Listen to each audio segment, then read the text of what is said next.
Hey guys. Hey Rob. Hey Dave. How's it Evening. going? Pretty Ah, good. Rob, I saw that you recently posted a video of a Humming Guru component. What did you Yeah. review? So they sent me here it is. Here's the box.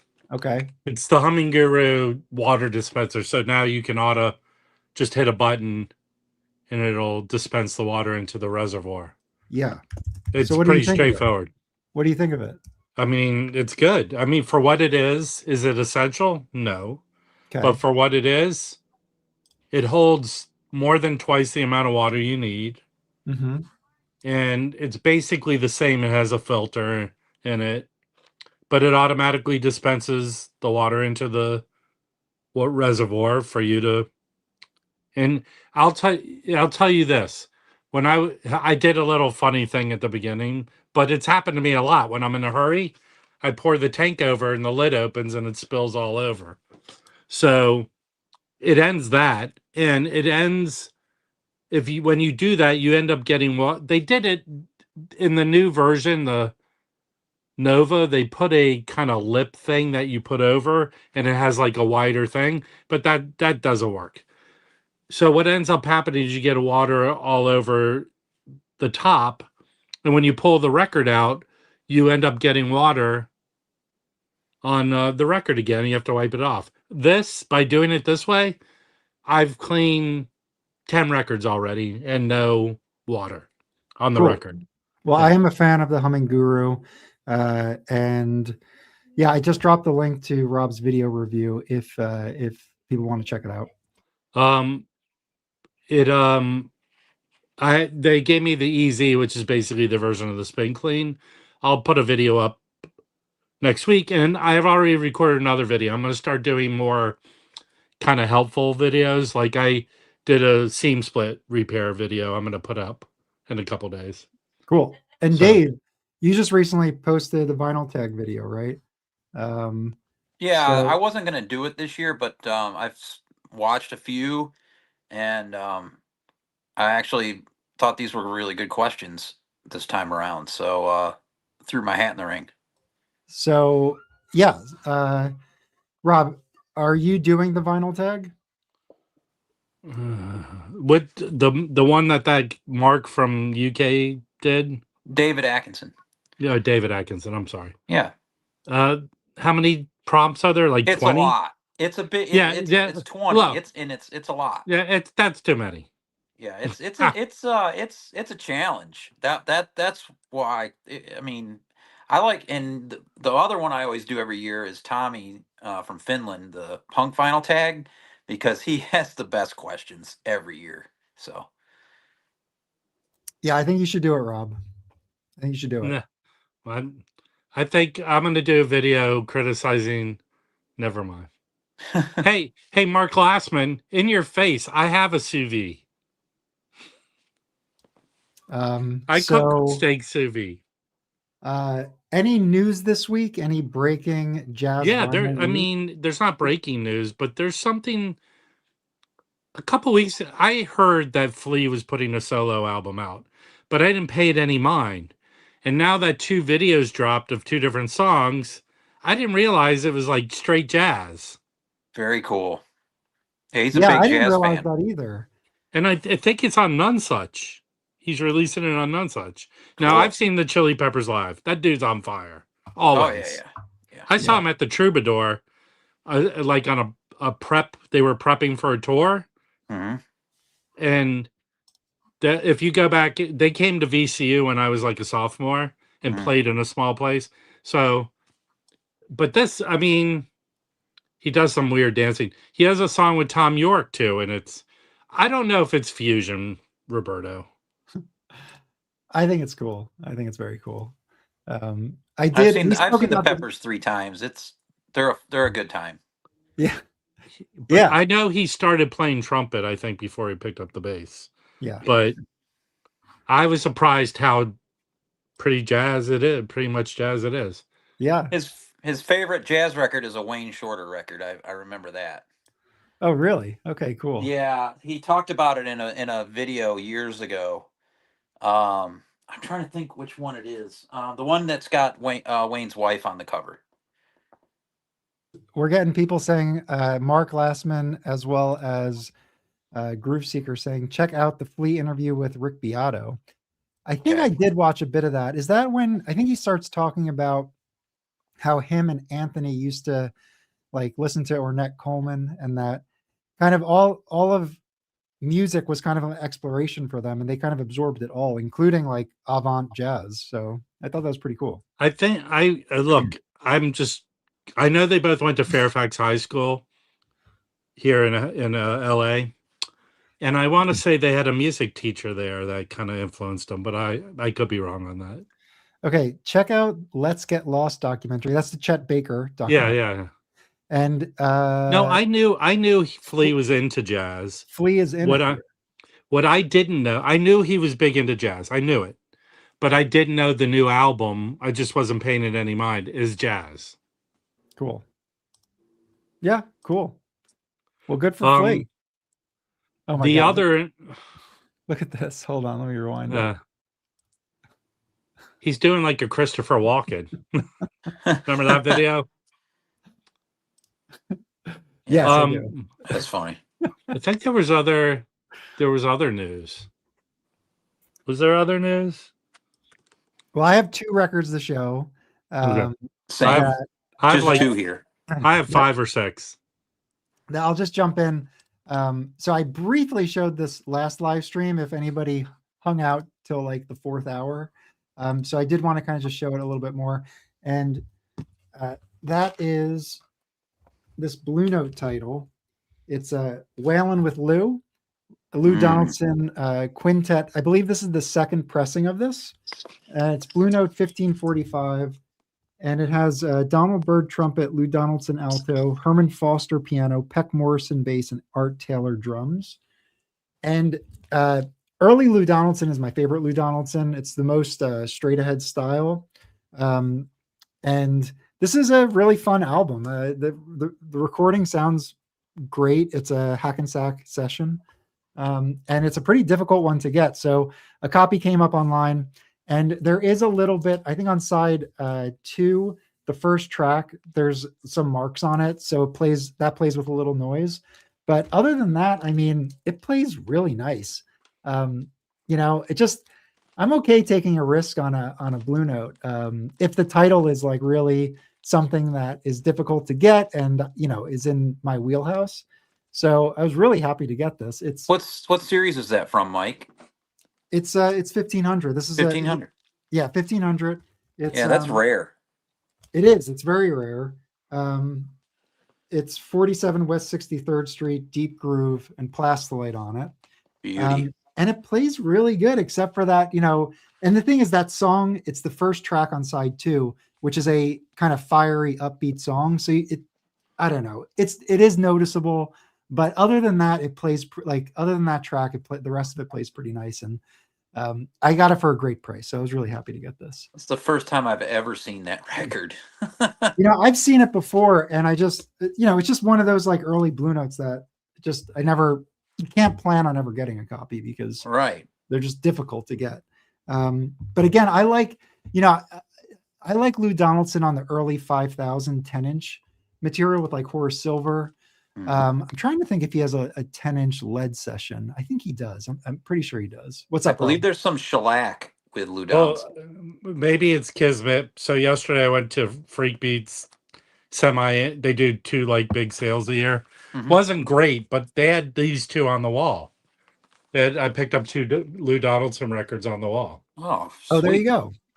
So very nice. These are analog production for 45s. Nice. So 2010 they came out, and they're the wide mouth covers. But this is like one of the best covers. But actually, I think they're similar. They have similar lineups. These are like 1960s session. So on this Sunny Side Up, you got Bill Hardman, Lou, Horace, Sam Jones, Lamont Johnson, and Al Hayward. And Bill, he's underrated on the trumpet. Yeah, these kick ass. And then on this one is Blue Mitchell, Lou, Horace, Lamont Johnson, Dave Bailey, and Levon Ray Jackson. Barber. I think Interesting. Lehman Yeah, 'cause- Jackson's on some Donald Byrd records as well. I think he's on the Catwalk, and I think he's also on at the half note. Pretty sure, but he's not on that many records. And then I only picked up a few. I found an OG mono of Cool. this. Yeah, that's cool. Deep Groove. Yeah.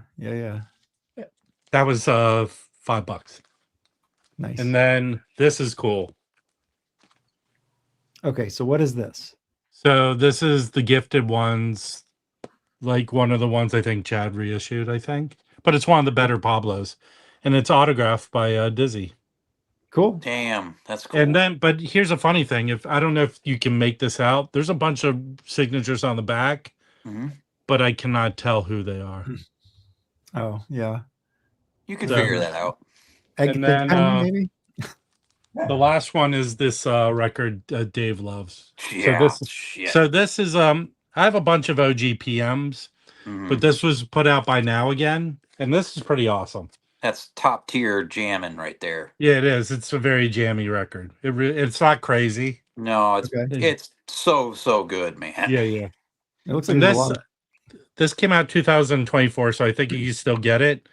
This was a sealed copy. I think it was someone's promo that I picked up at Amoeba, so it was $14. Cool. Yeah, there's a couple different reissues of that. There was a Record Store Day reissue years ago. That the Now Again ones, I like their reissues, so they're good. Cool. Brandon and Joe, welcome to the stream. I was just showing, I kind of want to show you guys this because it is a cool record. I was just showing off this Lou Donaldson, Wailing with Lou. Is that an OG? It's a second pressing. So it's I think it originally came out in 57. This is a 58. So it's an old vintage pressing, but really happy to get it. It's a good session. I really enjoy it. Did it have a Lexington label? Was it the first No, one? it has. Is it a This is a 47 West 47? 63rd label. I'd have to double check. It's 1545. Let me just see. The original, the original looks like it might be New York 23. Yeah, I think that's what it's showing here on Discogs. So Yeah, not a first pressing, but an early pressing, and just a cool, fun pickup for sure. And I mean, it's a great day when you get like a vintage 1500 in the mail. So I was happy with this. And then speaking of that, I also got really lucky. Someone posted this, and they posted it as the Classic Records reissue. And it's actually, I think it's a second pressing as well. This is Blue Lights Kenny Burrell mono. This is the second volume, which I had a Liberty stereo copy with a blue cover. But I love this record so much. I'm so happy to get a copy. It doesn't have a deep groove. It is Plastilite. And who is it? It's Lewis Smith on trumpet on side 2. He takes like a 5-minute solo that just like is incredible. I mean, just incredible trumpet player. And he's captured really nicely here. Kenny Burrell is also fantastic on this. But it's kind of a hodgepodge. I think there's like a few different sessions on these. Yeah.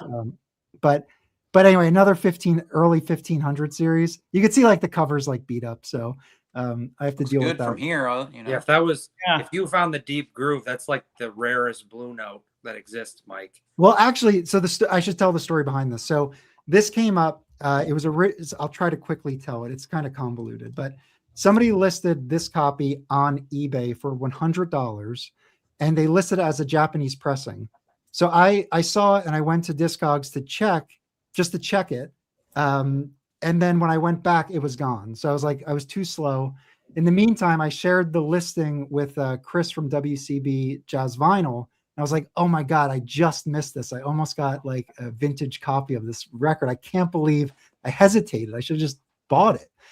And so he's like, oh, that sucks. And then like 2 minutes later, he's like, hey, they actually just relisted it as the Classic Records reissue, and it's $80. So I bought it, and since I didn't know about it, I'll send it to you. So I forwarded the money to Chris, and he sent it to me. So he was able to secure it. Was there no picture of the label?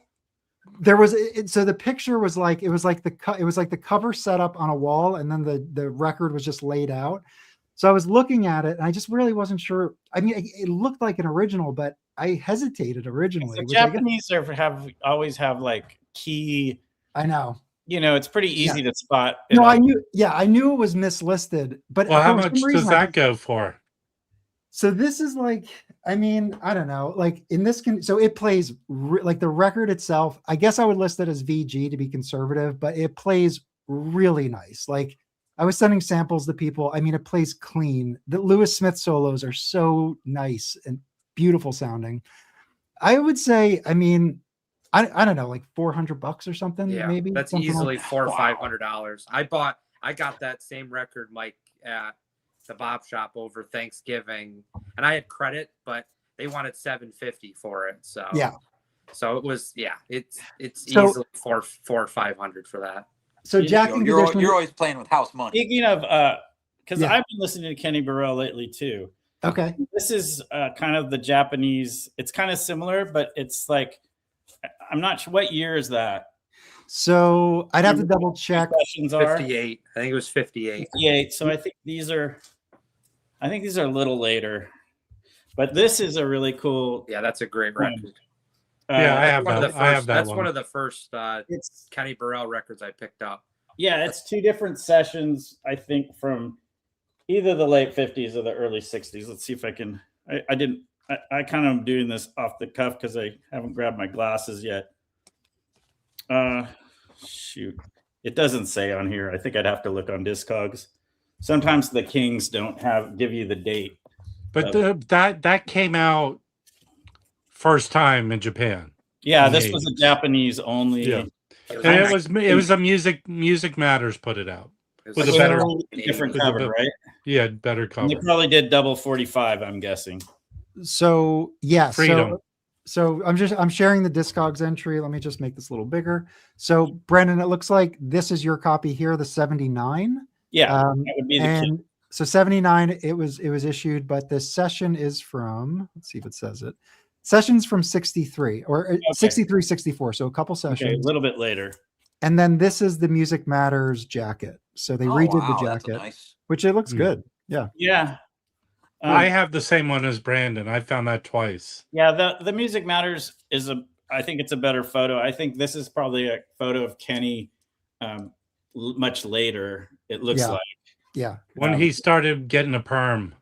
when he got a perm and gained some pounds. Those perms are heavy. But what I like is there's this. I don't know if it's a smoke, but it's not glare. The cover has this the photo's really cool. I don't know what that is. I'm guessing it's like light coming through some area hitting a bunch of smoke and then you can't see. Who knows? It is a cool photo. Although Yeah. I think I like the Music Matters better. This is still one of my favorite Burrells right here. And it's Yeah. some reissue, Yeah. some kind of reissue. Yeah. Yeah.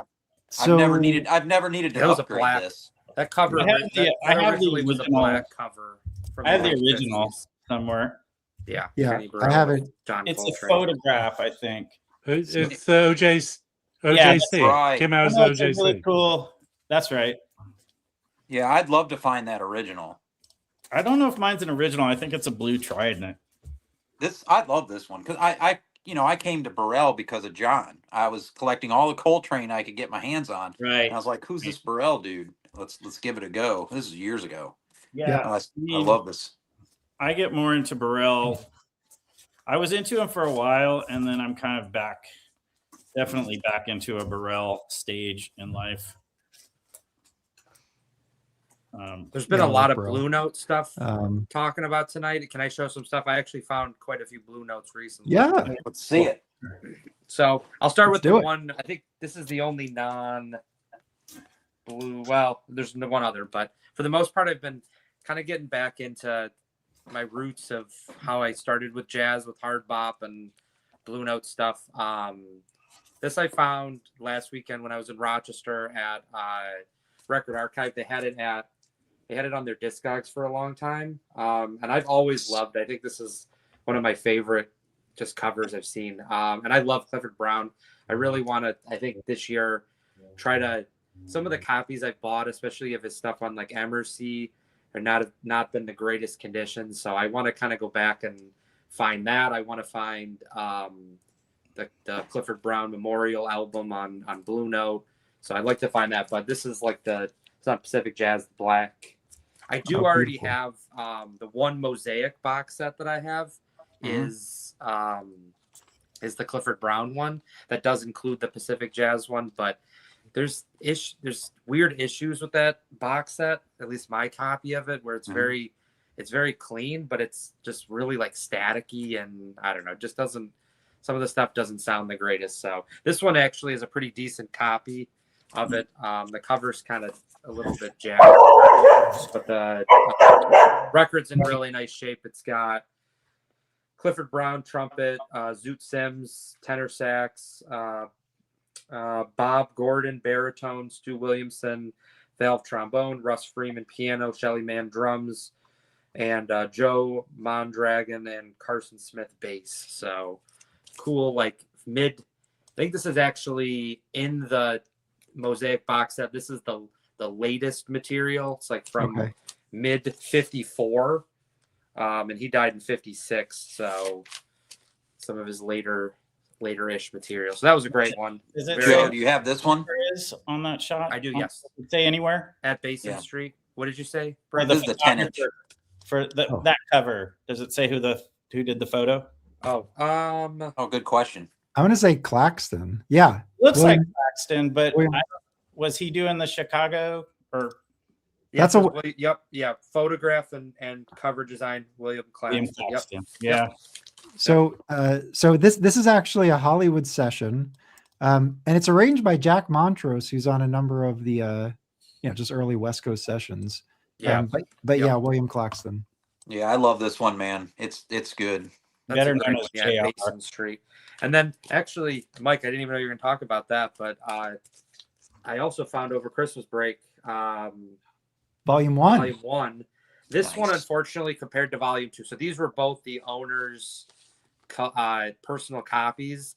The record plays pretty well, but the ballad, Autumn Leaves, on the B-side is iffy. I mean, it's a little crunchy even after cleaning. So I think I'm going to just keep going at it. But the Volume 1 has, I think there's two original compositions. Yes, Baby, Scotch Blues on the A side, and then the B side are just two standards, Autumn in New York and then Caravan.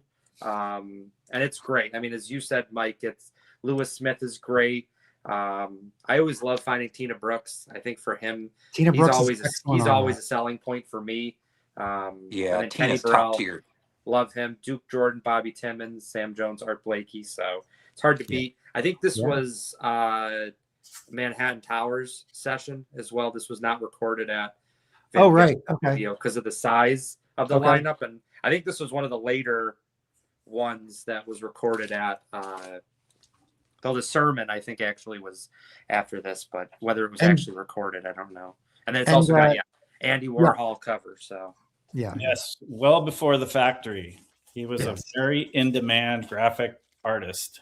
Yes. Found this also record archive. I sold a bunch of stuff. I've seen this. They've had this for a bit, and was able to knock the price down actually pretty reasonably. It's in really nice shape, but one of the last Freddy Hubbards I'm looking for. This is a hubcap. This is his third record. So he had Open Sesame, which I think is like incredible with Tina Brooks, and then Ready for Freddy is the second one, which I think is like almost equally as great as Open Sesame. This is the third one. It's got an interesting lineup, I would say, for like the time. I mean, his first two sessions had, I think it seemed to be more heavy hitter type players. And this one, I mean, everybody that's on this is somebody that nowadays is a very well-known person. But at the time, I think a lot of these guys were just kind of getting going. Julian Priester's on trombone. I think he was really right at the beginning of his. I know he had a session on Riverside, but Jimmy Heath, I mean, he played with Miles in the mid 50s, but he didn't really have a lot at this point. He was kind of going, I think, at least, solo type stuff, but he's amazing on this. I would say him and Freddie were really the standouts, but Cedar Walton piano, I know Jazz Bum Chris loves Cedar Walton. Larry Ridley, again, I don't think he's really on a lot of Blue Note sessions at the very least. And then Philly Joe Jones is He's the on. I think he's on right now. Okay. Ridley did a bunch of Strata-East stuff. Yes. Yeah, Larry Ridley's a great bass player. Yeah, I think yes. And so this is a great one. Mostly originals. I think almost there might be one. No, one, I'm seeing one standard, and the rest of them are just mostly his compositions. So this is a tough one to find. Oh yeah. I haven't really seen this one so much, but I did. Yeah, I got this down quite a bit. So I'm not. I wish I had more money than I did, but I have to sell. I've been selling a lot. Joe, what's the style of that? I mean, I assume it's a more straight ahead session. Yeah, it's hard, right? Just classic early, or not early, but like early 60s hard bop. It was recorded 61. May have came out later 61, early 62. But yeah, I mean, it's a great session. So actually, you know what? Now that I think about it, I think it says Open Sesame and then Going Up is the second one, actually. So this is the third, but I think Ready for Freddy was actually after this one. So that one, I did. If you guys, I mean, I think you know Ready for Freddy, but the opening song on that is I can't think of it, but I think it's a Sonny Rollins tune, and it's got an amazing trumpet opening. It's one of my favorite jazz tracks. So. It's like Aritis. Yes. Aritis. Yes. Yeah, I love that. That's. Hey Joe, what were you saying, Dave? I just found out tonight.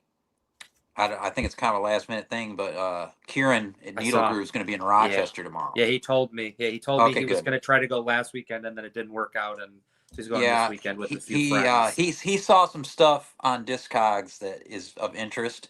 Okay. But I told him the bins, especially those boxes behind the counter at Bop are nuts. Oh yeah, it's going to be that'll be. This has probably been one of the highlights. I know about this record.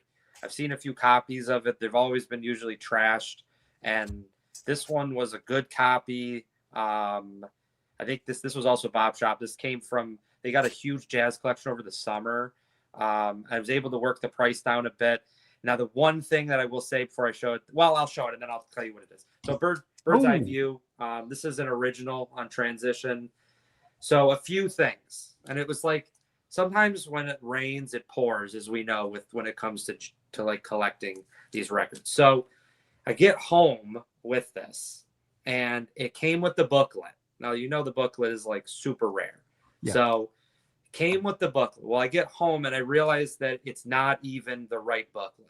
It's jazz. It's Jazz in Transition, which of all the transition titles, I would say Jazz in Transition is the one that you see the most. That's the one. It's the one that is like a compilation. So it's not even like a real standalone album. It's just like compilation tracks from others. So there's that.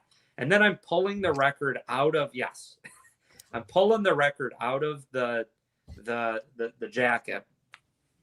And when I put it in, when I before I left the store, I don't know, something must have happened. And the one side label gets caught in the paper sleeve and starts unpeeling it. And so it was like half unpeeled. So I was able to kind of get that. I got that fixed, which was good. Okay. But like, amazing one. This is a really, really nice copy of this. I mean, I think it's as nice as it's going to get. But I was really happy about this. Again, it was brought a bunch of trade stuff. So I was very happy. I know there's a reissue of this, like there's a Tone Poet. I think of that. Or is it a Tone Poet that came out? Yeah. Joe, tell them about the other transition title you showed me and Bob that day. Oh, there was also the Sun Ra transition title that had no cover. It was just a white, like one of those like thicker cardboard outer sleeve type jackets. I don't know. I never seen that, Dave. Before I showed it to you, maybe a day before I saw it, and I'd never seen that in there. So I think, how much did he have on that? 800? Did he even have? I don't think he had a price. It's it's on the wall at Atomic for $1,400. Wow. Okay. Yeah. Yeah, Well, I this don't. copy didn't have a cover and it didn't have a back label, so I think he had 800 on it. It but might I have been can't- 800. Yeah. Can't be sure.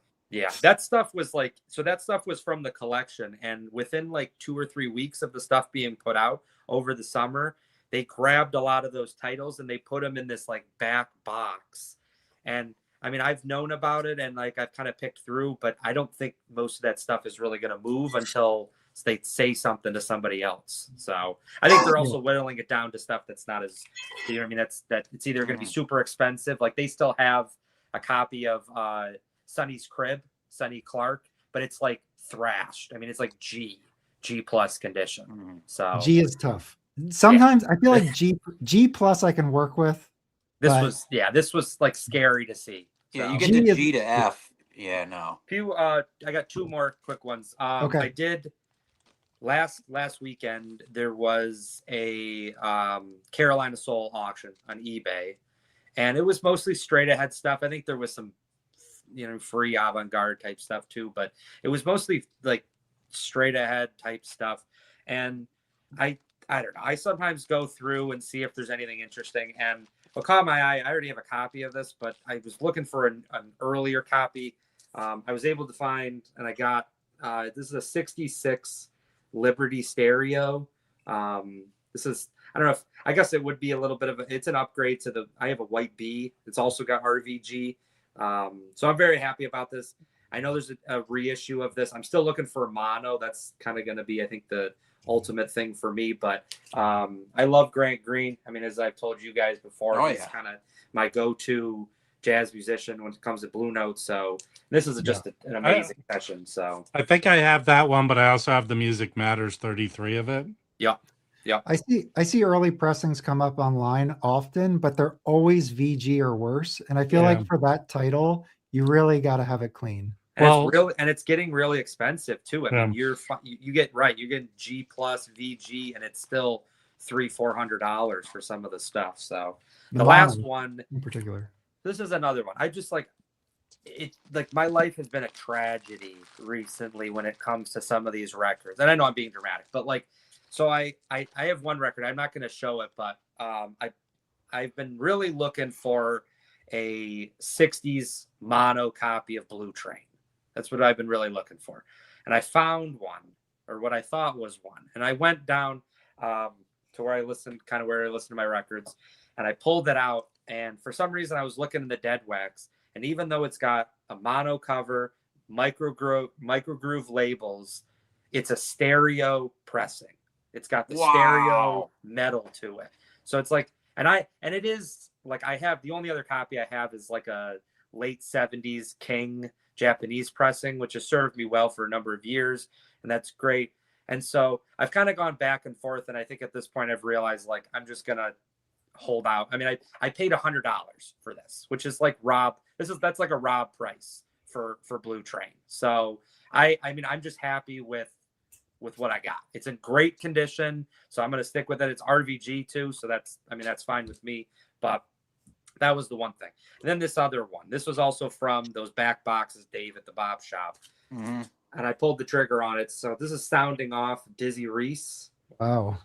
I thought this was an original, and these mistakes are like my mistakes. These are not like the people that are selling these that are being like nefarious. I'm just like overlooking details. And this one is so easy to tell the difference between the original in 1960 and the Liberty mono, because one's deep groove, one's not. And this one was not deep groove. I just didn't look at it carefully enough. I was just how stupid could you be, Joe? I know, Rob. Come on, Joe. I know. Well, so it's a 60. Beautiful looking so cover. It's a 66, yes. And I have no problem with this. I am not the type of person that is complaining about that.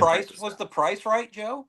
Yeah, and I got it down quite a bit. Yeah. Well, then that's you got the music too, Yes. So. Oh yeah, I've kind of had this like Blue Note resurgence, and I love Dizzy Reece. I will say, maybe this is like a unpopular opinion, but his first record, I think it's his second record, because the first one is, I think, Blue and Trinity, which is like a bluish kind of cover. Was his first record?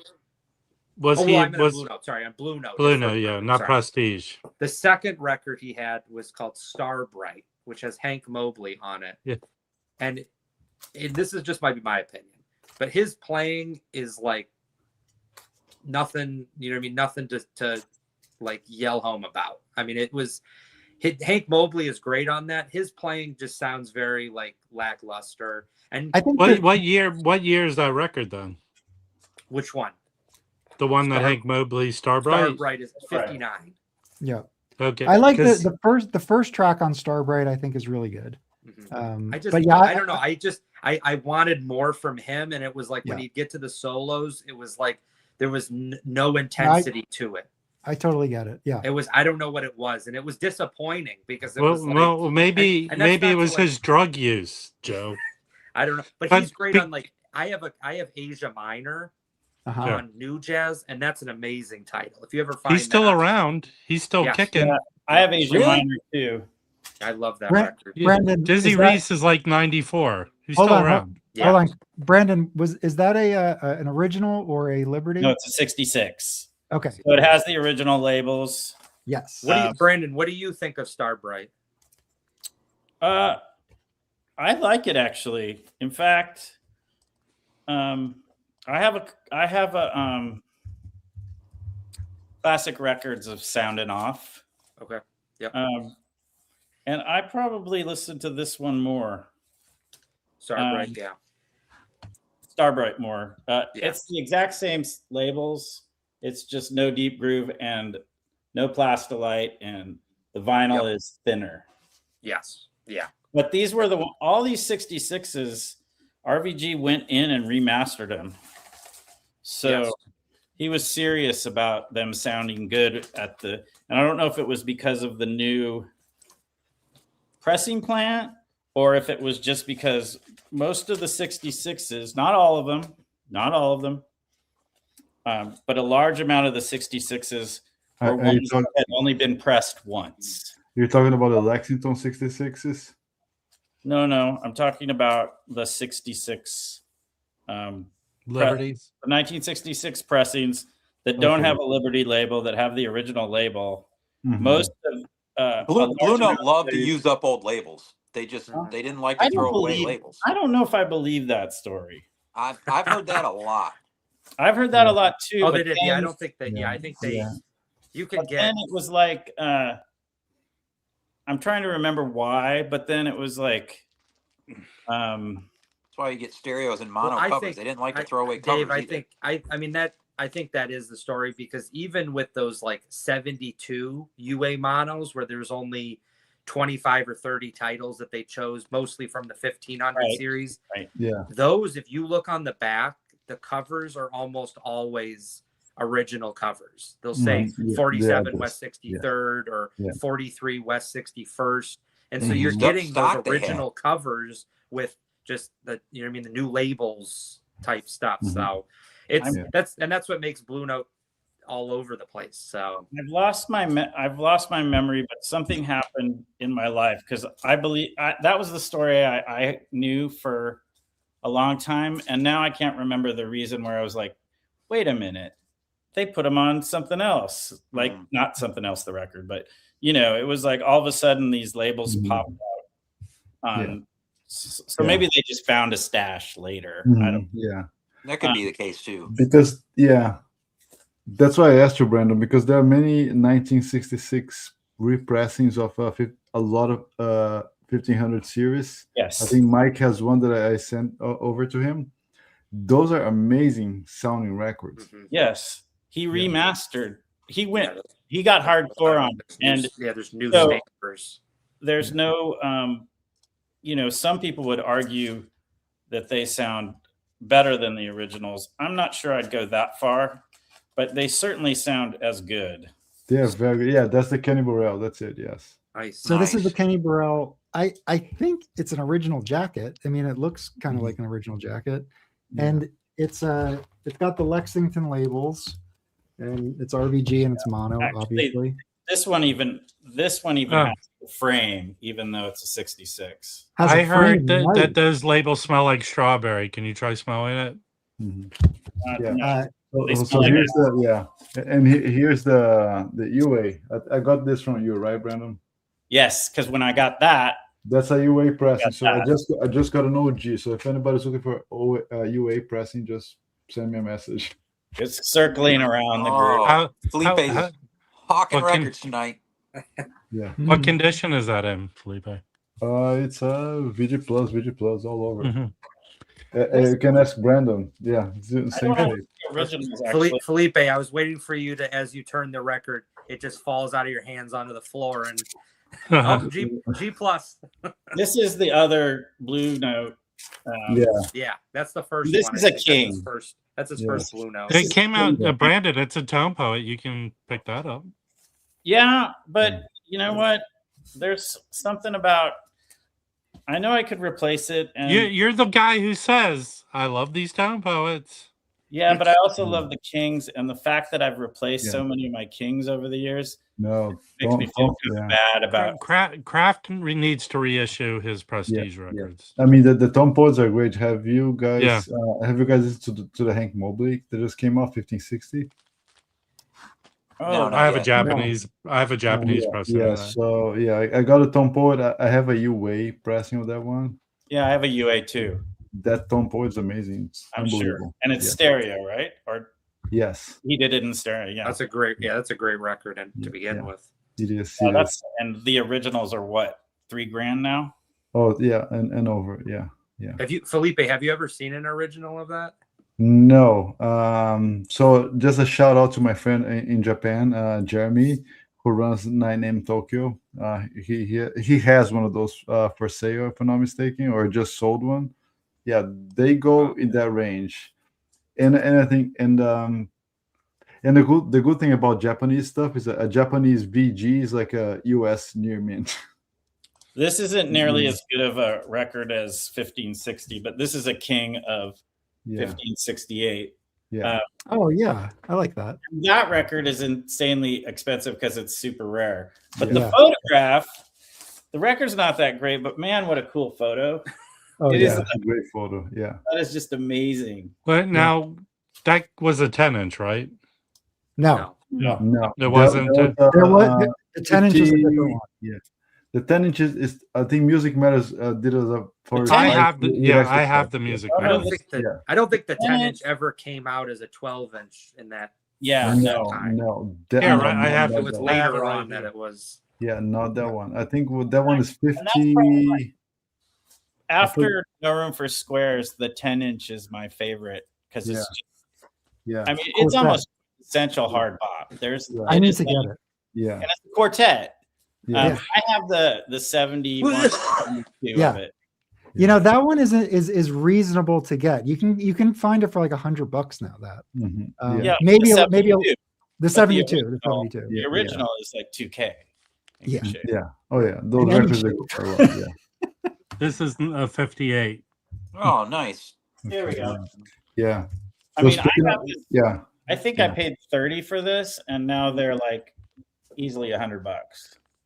Oh, Who's on that? the Music Matters. It's a quartet. I know it's got Blakey, Mhm.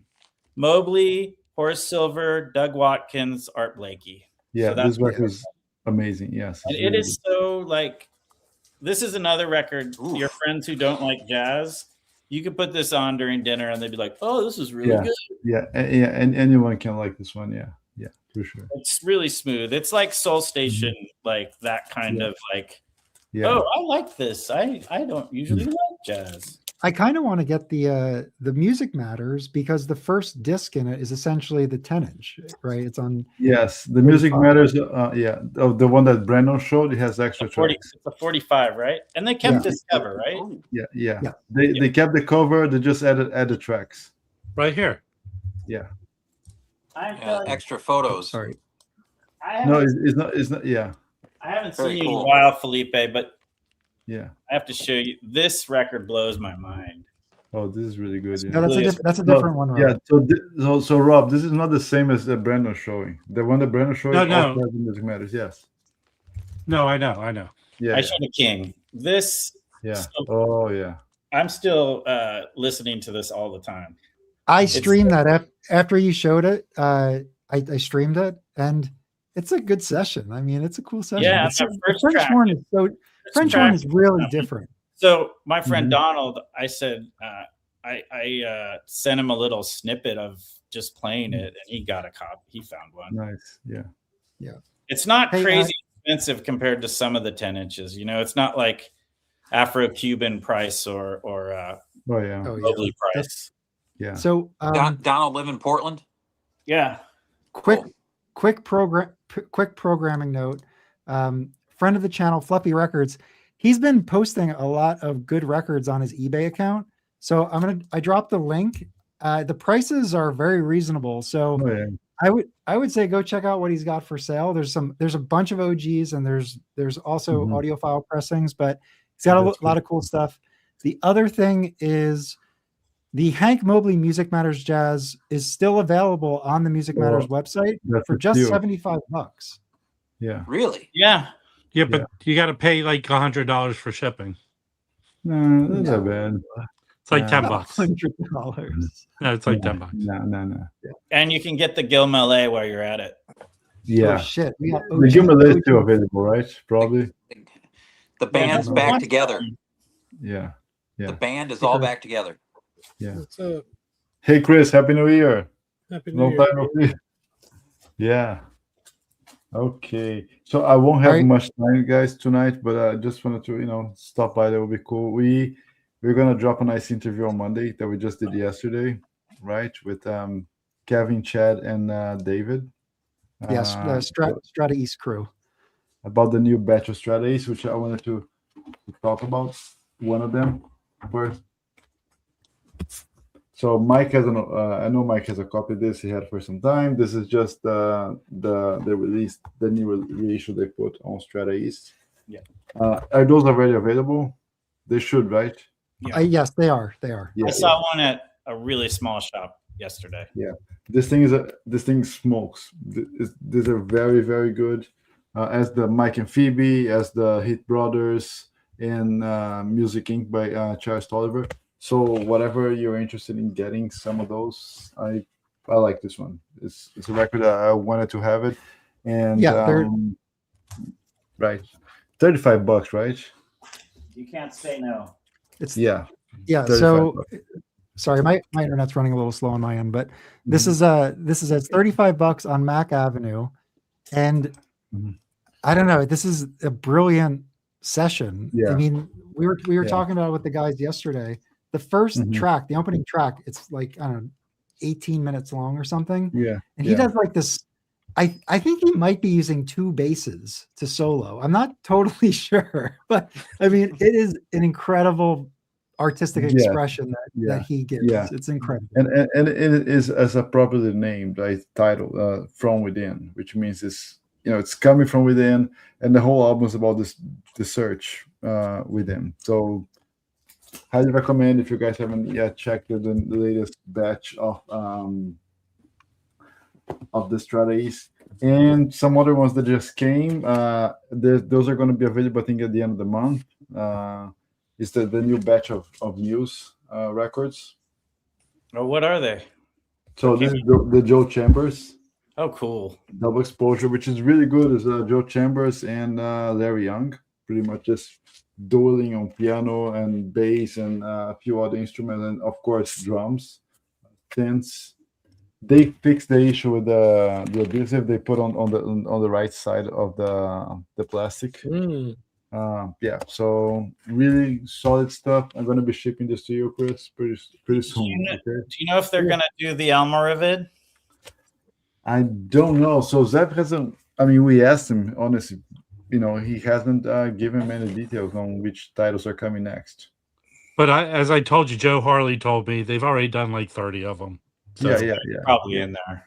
Yeah. I hope so. That's a tough pull now for an OG. Yeah. I mean, they should definitely do the Visitors. That's like I think it's a no-brainer. They should. They should do Neptune. Yeah, If exactly. they can, because it was originally cobblestone. Yeah. Right, So double exposure Joe Chambers, really good record, sounds amazing, and Love Dance, the Woody Shaw, which I have listened to an OG of this, and miles ahead. Yeah, I bet. Don't pay hundreds on this one. That's like $150 record. Is that what it is now? What? Yeah. I got it for like $8. I got it at 30. Yeah, when did you buy it for $8? Yeah. Oh, 2018. 8 years ago. Yeah, 8 or 9 years ago. that's when everything was $8. Yeah, that was an original, one of the first Carolina Soul auction type things when there was Mhm. $6 starting bid. You bid against one person, got it for 8. Yeah. Yeah. No Yeah. one cared. I might That- sell yeah. this and get That- the Yeah, that's a great record. It's not my favorite Woody Shaw, but it's really cool. Another record that just came out on with our friends from our jams in Estonia. They just put out a new Braja record, which I haven't got yet, but this it's already out. It's the new Muriel Grossmann plays McCoy Tyner and the Grateful Dead. Sweet. Oh yeah. Yeah, it's 1 track per side. It's a double record, just 4 tracks. Is that a test So it's- pressing? Huh? Is that a test press? Yeah, they send me a test press. Yes. Hell Are they- yeah. Are they distributed in the US? Yes, you can buy them on Dusty Groove and many other places. Yeah, Yes, Dusty. Yeah. Okay. Dusty Groove for sure. Oh, Yeah. So here's Okay. the Bandcamp, and so from Bandcamp you're going to import it from Europe. Yeah, but so- you can get on Dusty Groove. I think Force Exposure probably also sells those guys as well. Yeah. Yeah. I'll Okay. check it. And yeah, so they play Walk Spirit, Talk Spirit, and Contemplation by McCoy Tyner, and by the Grateful Dead they play The Music Never Stopped and the other one. So all long jams, full side each track. Just came out. You guys go check this out because it's really good. Yeah, I think she was she- playing some of that live in France recently. Yes. So- exactly. So it is sold out on Dusty Groove. Yeah, just put out the restock notice. Yes, you can get it. Yeah. Yeah. But it I'll says try- temporarily, they'll get more in. Yeah. Before Felipe started talking about it, it was not sold out. So that needs to be established. Yeah. Felipe just single-handedly sold it out and at Dusty Hey. Groove. Hey Joe, I do have one record I wanted to show you real quick. Because you got one from that Carolina. We were just talking about Carolina Soul, Carolina Soul, yeah. and you got the what one did you get from them recent? The Grant idle Green. moments. Idle moments. Yeah, the Grant Green. Grant Green. You saw all those autographed records again, right? I think so. Yeah. Yeah, I don't know what they usually specify whose collection it is that they're putting up for sale when they have a bulk amount of autographed records like that. But this time I couldn't find any listing to whose collection this was, but it was pretty astounding when you see that many jazz records autographed by the artist in one auction. Mm-hmm. And I was watching probably 20 of these records, but the problem I have with Carolina Soul is now they always used to have their auctions end on Saturdays and Sundays. Now it's Sundays and Mondays. Yeah. So Monday, if I'm at work, Mhm. I mean, I'm over like 16 divisions of my company. If I'm never going to look at it. So I missed everything. You know what I mean? I'm not looking at F and eBay Yeah. at work. Yeah. But I did get one on the Sunday. Irene Schweitzer and Rudiger Karl, the very center of Middle Europe on Hat Hut. Oh yeah. Autographed by Schweitzer, and she recently passed. Yeah, she died. Mhm. Yeah. Yep. That's nice. Yeah, and so that I was very happy to get this, and I love this duo. Yeah. Really fantastic improvised music, and she plays drums on this too, as well as piano, Nice. which is kind of rare. But Rudiger Karl plays a variety of instruments: clarinet, tenor sax, bass clarinet, and I just love his style and tone with everything he does. And they work together a lot.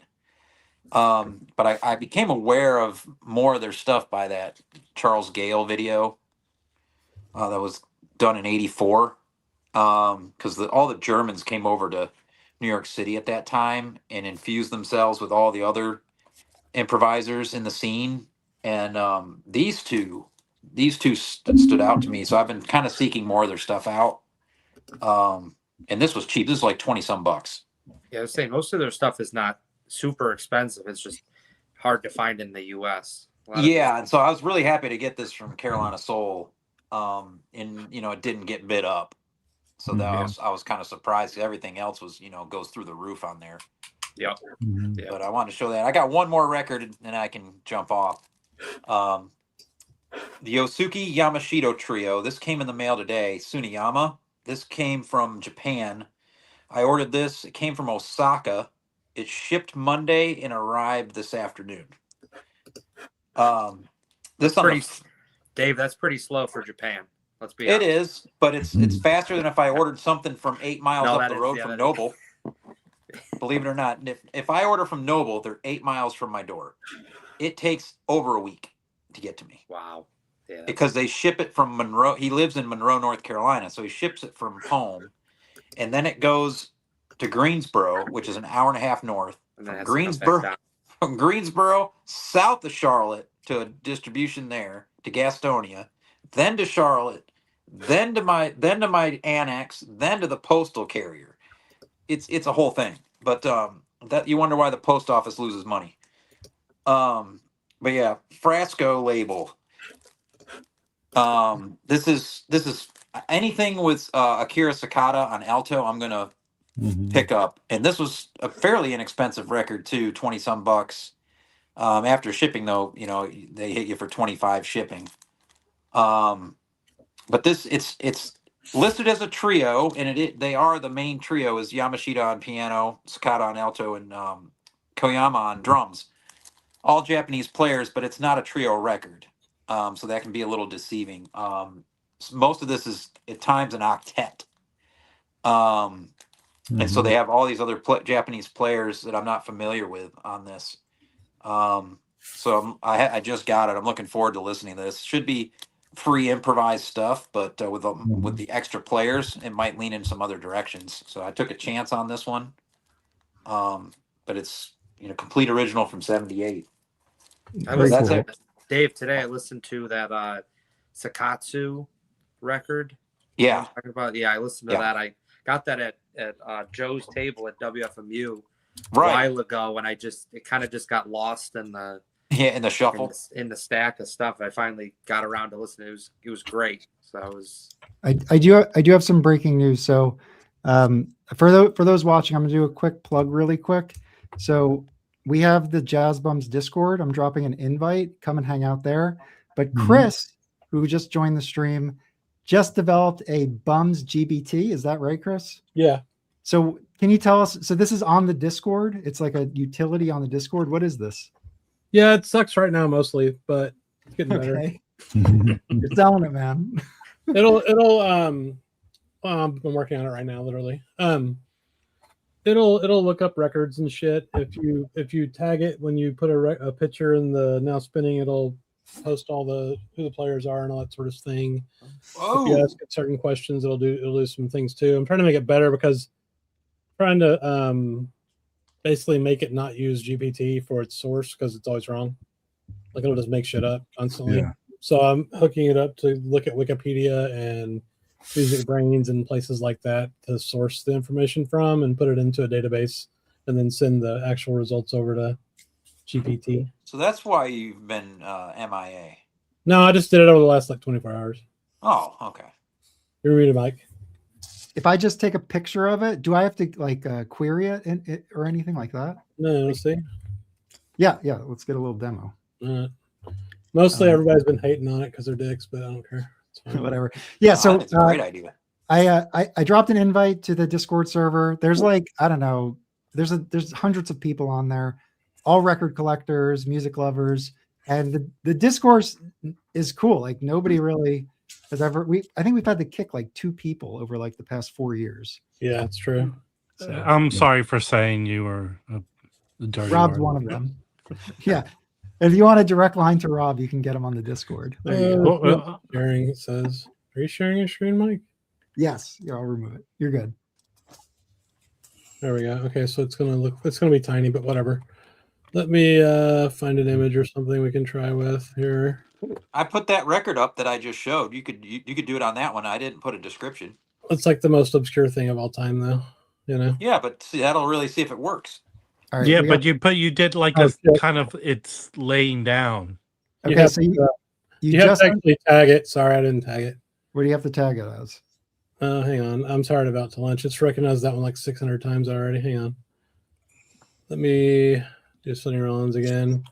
You just mentioned the bot. It's right here, Bum GPT. when you post an image, and then it'll do its thing. All right, let's see. Live demo. Yeah, watch it fail. That'd be fun. All There right. you There you go. It totally failed. Well, it's a what'd work it in. say? What did Well, it call yeah. it? Kenny G's record? No, just There was a response. it only got 2 of the artists instead of all of them, but I mean, it found the record correctly. Well, hey, Anyway. Chris, Hmm. don't get discouraged. You're doing as well as the Discord's app. The Discogs app. Yeah, that's fair. Yeah. You're doing better than that. Yeah, or the Vinyl Me Please website. It's a great idea. Hey, I'm Yeah, gonna yeah. run, but I have some records that I at least these I found some pretty cool shit last Sunday. This record everyone should try and go get. I tagged I've become friendly with Benny Wallace. He watches the shit I post. This is a steeplechase from '79. This is a kick-ass record. I think this dude only put like one record out. This Chuck Merhonic. But this is like it's a for Benny Wallace, this is free. I think. Cool. It's modal. It's Modal moronic. type of jazz. Huh? It looks like moronic.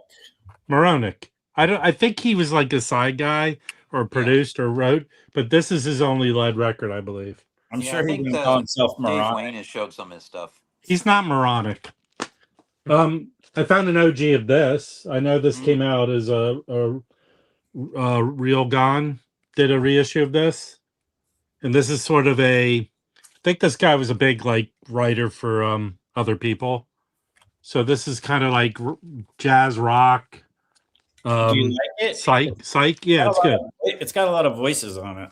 Yeah, it does have singing, It does have but a it's, lot of, yeah, but it's good. It's good. This is the fine though. I found an OG of Oh this. yeah. Nice. Oh, cool. Yeah. Yeah. I'm selling my Superior Viaduct tomorrow. So That's one of the most unique records ever made. It's not crazy. It's more like it's like avant-garde big band orchestra. There's nothing like it. It's really good. Who are the And- players on that, Rob? Does it have the personnel? Yes, it does. So it has a lot of typical people you would think are on here. Bayard Lancaster, Right. Yeah. Jimmy That's- Garrison, Reggie Workman. Cool. That's Teddy's all-time favorite record. Cool. Yeah. They had it last Sunday. It was funny. Saturday, they had an OG copy of The Call, Horace Tapscott. Everyone was there to get it. And Alex said, I sold that record to that guy, and he sold it back to me. So I said, what's your record for selling a record and coming back and all that? But Sunday, he posted this and the other one. This goes for some dough, but he had this for $5. This is I've been finding a lot of Bugaloo Jones records. Mhm. And this came out as a Purple Trident, Van Gelder. It's really good. Chris, what do you think of that one? I think I have that one actually. I like it. Purdy's on it and Yeah. Charles Erlin, Sweet. Yeah. Rusty Bryan. Okay, so I got this in the mail. How many people ordered this? It's that co-book with Sonny. It's the autobiography if he wrote it with someone else. Yeah. Biography. It just came out. Then Alex Diamond Marimba this is the first edition. The second one's coming out. Had a copy of this and he offered to sell it to me. So I'm very happy about that. Yeah. Nice. That's great. To go along with this. Oh, so here's something interesting about this. This thing just came out, everyone got it. What I found out, a lot of people were getting a card inside autographed by the writers with Thurston Moore. Mhm. There was only 100 of those or something like that. And then they repressed them without it. Oh wow. So Okay. that's what I got. So, but this is great. And as But- of yesterday, so I ended up buying a copy yesterday from Rough Trade. Yeah. So as of yesterday, Rough Trade still has copies of that, and it's like 45. They might have the autograph card inside. I bought mine for It $4, does. which is funny because Forced Exposure is sort of involved with this, right? Correct. It's one of the writers. Yeah, but that's Rough his deal. Trade has the one with the autograph cards. Yeah. So if you're ordering to make sure this Wait, hold Amazon on. had this for cheap, like almost half off. So Rob, for people who haven't seen that book, even though it's been shown a number of times, the other book, can you just explain what that is? Because it's really cool. So I did a video I don't on know how much different did? it is. So other people have been showing free jazz books that look similar. So this is a book just put together by is Brian Conley the Forced Exposure guy? Byron Coley, Yeah. yeah, and he And then I Matt- think he used to work at a shop in L.A. So- is it Rhino. It basically is a list that these three guys put together. And I surprisingly have a lot of these books. So I have this Charles Tyler album. It's good because it's like the stuff you have access to. I don't think a lot of these are horribly hard to find. Very straightforward. Yeah, very straightforward. This one, I know, Joe, you has picked up that. a copy of that not too long ago, right? Yeah, a few years. Yeah, a few years. I've had it for. And But yeah, that's a good. I mean, book. I have this. I don't Yep. think that's horribly hard to get. No. Oh, depending on price. But a lot of this is, who has an original of this? I think someone does. I Maybe do. John. I have an original of that. Yeah. I Joe was has with one. Joe when he bought that sucker. But you can get the Freedom copy of this for cheap. Arista, yeah. The Yeah. dog on 80. That's the Yeah. copy I have. Doggone And it. that Yeah. is not a cheap record either for an Arista No, Freedom. it's like a, Joe, you got it's the like a Well- 60, that day, 70 too. Well, record here's now. the deal. There is one out now. I don't know how. That's a double album. That's not horribly expensive. But like It's a this, great you record. can find this Dewey Redman album. Oh, that's cheap. I have Yeah. that one. Yeah. Yeah. That's a You good can record. Are we judging the mean- quality of the music by how much they cost? Yes. No, Yeah. no. That's These a are great just- one. these Hey, are- Rob, I these don't are- know. Can you Well, ask just your showed- Rob, that can one you ask just your showed bot is that very question, expensive. Chris? Yeah. Rob, that one you just showed is very expensive. Yeah. The Byron I Lancaster one. I would say if I have them, it's like 30 or 40% of these are not crazy hard to find. Joe, that book, did you pick up a copy of that No, book? I need to get that book. I do. Yeah. The problem, Mike, my problem is I don't know how to read, so I sometimes stay away from books. So Yeah. That's Okay. bad for a teacher. I've never. No, yeah, seriously, yeah. I do need to buy that book though. Yeah, I will get. I'll look into that this weekend. But so. but I'm going to tell people, if you go look for this album, I think right now it's a $20 to $30 record. Not anymore. Not That's anymore. cool. This is it really is very good. Not. I think Benny Wallace is very undervalued. Yeah, I have a couple TP, of Enya. but this is more one of his adventurous kind of performances, I think. It's good. Cool. Nice recommendation. Yeah, Check it out. thanks. Speaking with Rob, so there's a small shop very close to me, Music History PDX, and he just came back from Japan, and he brought a lot of free stuff. Nice. And there was a Brotzmann that I thought of Joe immediately. I'm sure you have it, but it was cool. I've got one thing on side for me. There was Byron Lancaster, there was Joe McPhee, Nice. ESPs, Bill Dixon's. So all Any of kinds. this going to be online, Brandon? I don't know. Sounds I like don't we think need to get to so. Portland. I don't think so. Yeah, come on by, stay with me. It's been a while since I've been out that way. My brother lived in Oregon for many years. And Yeah, we flew into Portland and drove down. He was at the other border. I'm still waiting for was in Felipe. Ashland. I'm still waiting for Felipe. Yeah, he brought in all this stuff. So I have one thing that next time I'm on here, I'm going to show it. It's a really cool trio, but I have it. I didn't have the $75 to grab it today, so I put it aside. So I'll probably do some trading for something that'll he'll sell easy. But yeah, it was kind of cool. Like you're just, whoa, And they weren't crazy expensive. I mean, there was a couple. There was like a Dorothy Ashby that was like insanely expensive, and there was just like, you know, but it was just like going through. It was kind of like, oh, I know who that is, but I've never seen that before. Or, Yeah. you know, a Bill Dixon that I'd seen before that I'd always seen just like trashed. You know, it was like super clean because it was from Japan. You know, the interesting thing is, Brandon, you know, there's a little bit more of that going on now. You know how the Japanese are always taking the records to take from us and take them over there. We've had people go and bring them back. That's what he's doing. That's what Jeff was doing, basically. Rescuing the records. He went there, and I think he took a bunch of like soul stuff, American soul, to trade. And I think every time I think this is the second or third time he's done it, but I think he does pretty well. Like it pays for his trip. That's what Rob's going to do when he goes to Look, Utrecht or wherever. Every time I think Den about Bosch. going somewhere exotic for record shopping, I just end up back here, and I still find stuff. So Yeah, but if Hey, you Divine- take that stuff to Den Bosch, Yeah, it's come. you kind of have to be genre specific in a certain way, or you Well- figure out. Although Japan has all kinds of stuff, but you know, like Well, come down here end of March for the Vinyl Con. I have a good feeling it's going to be better than last time, which was really good. Where are they like holding it?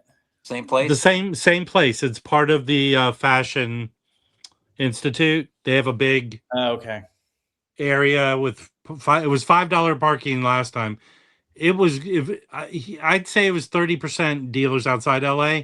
I have a good feeling that word got out. It was excellent. There'll be more people from outside LA. Okay. That's my feeling. Just because we're talking about Bill Dixon, Rob sent me this. I showed this last week, I think, or the week before.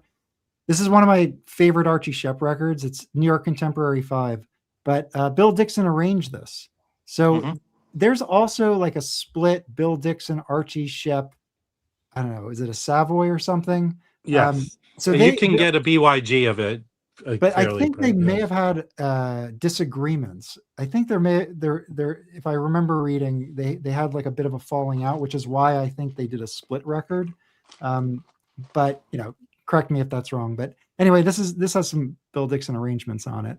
And then I don't really have any Bill Dixon. I think just his arranged stuff. Yeah. There's I remember Alex sent me a record. I think there are reissues of stuff he did in Italy. Yeah. That you can pick up, find them fairly easily. Here it is, Mike. And interestingly, it's called Peace. Yeah, that's it. This is the BYG reissue of the Savoy. Yeah, I have that one. Yeah, that's the one I have too. I have the French. Yeah. Yeah. Hold on. There's also, let me see if I can share my screen. Yeah, there's also a twofer from the 80s. The Savoy twofer. Yeah. There's this too. So this is the split I was talking about. So I think side A is the Bill Dixon 7-tet, and then side B is the New York Contemporary 5. Right. Oh yeah. So there's there today. There's a Savoy twofer from the 80s Okay. with two. That album is the first album. The second album has that very hard to find. One side is that Watts guy. What's his name, Dave? Marzette Watts. Yeah, this is it right here. The one he's talking about, the twofer. Right. That's it. That one you can find for like under $10 around. Oh yeah, and this is really and it's awesome. hard to it's get awesome. stuff. Yeah. This has Bill Dixon on it too. Yeah. That's a heavy piece. Is What's Marzette that? Watts on Savoy. That's the original Savoy. Oh, there it is. Oh, I've seen that record, but I didn't know what it was. Yeah, this one has he plays Bill Dixon plays piano on one of the tracks, and I think he arranges one of the tracks too. So Doesn't play any trumpet on it. no, I think it's No. well, maybe he does, but he also it looks like he also did kind of a liner notes or almost looks like this kind of back and forth conversation between him and Marzette Watts. Was that Tom's or from that collection? This was from the collection over the summer. Yeah. Yeah, like the one that had the Doyle. So Yeah. check this out. So this is Bill Dixon's discography, and those early ones are rare and hard to get. But he has a bunch on Soul Note. He recorded a lot for Soul Note. Yeah, all Yeah. great. So you have this in Italy one here. Yeah. Yeah, it's 2 volumes. That's reissued. So think. this is 2 trumpets on it, a saxophone player. So that's a cool band. Silva on bass, baby. He is He good. does Son of Sisyphus. This is a quartet with tuba, John Buckingham. So anyway, I think those are probably more affordable, but even those I think could be expensive too. No. Some of them have been reissued. You know how whoever is licensing the Okay. Soul Notes and Black Saints and reissuing them right now. Yeah, it's kind of slow going with those reissues, but they're out there.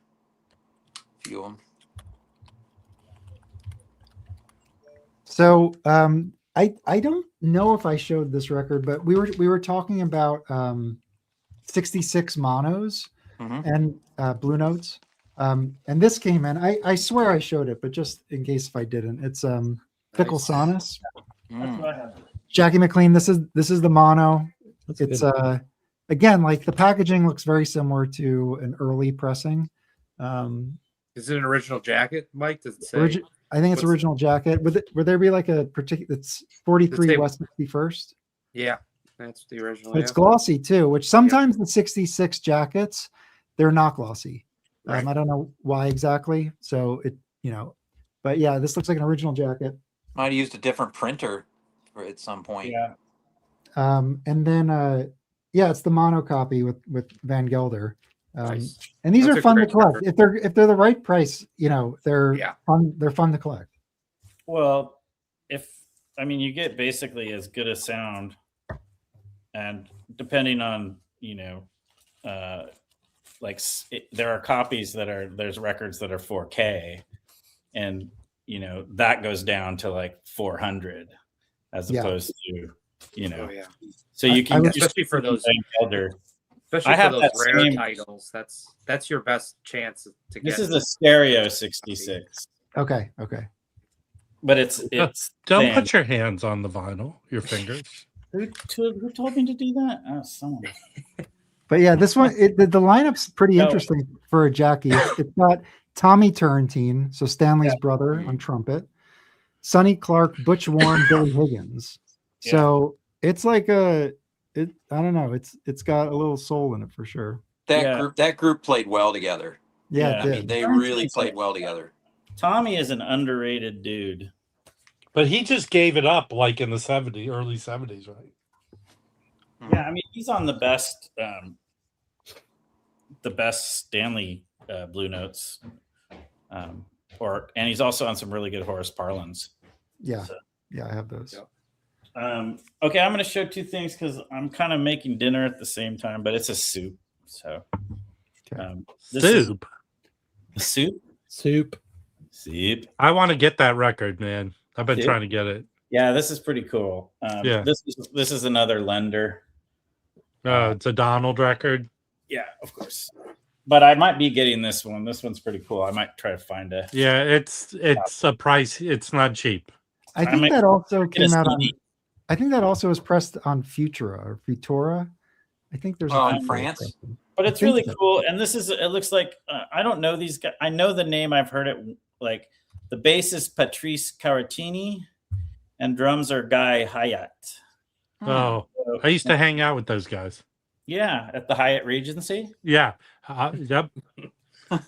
It was buy one get one night. They were Right. big on that. Right. And then the other record I have isn't jazz, but it's really cool.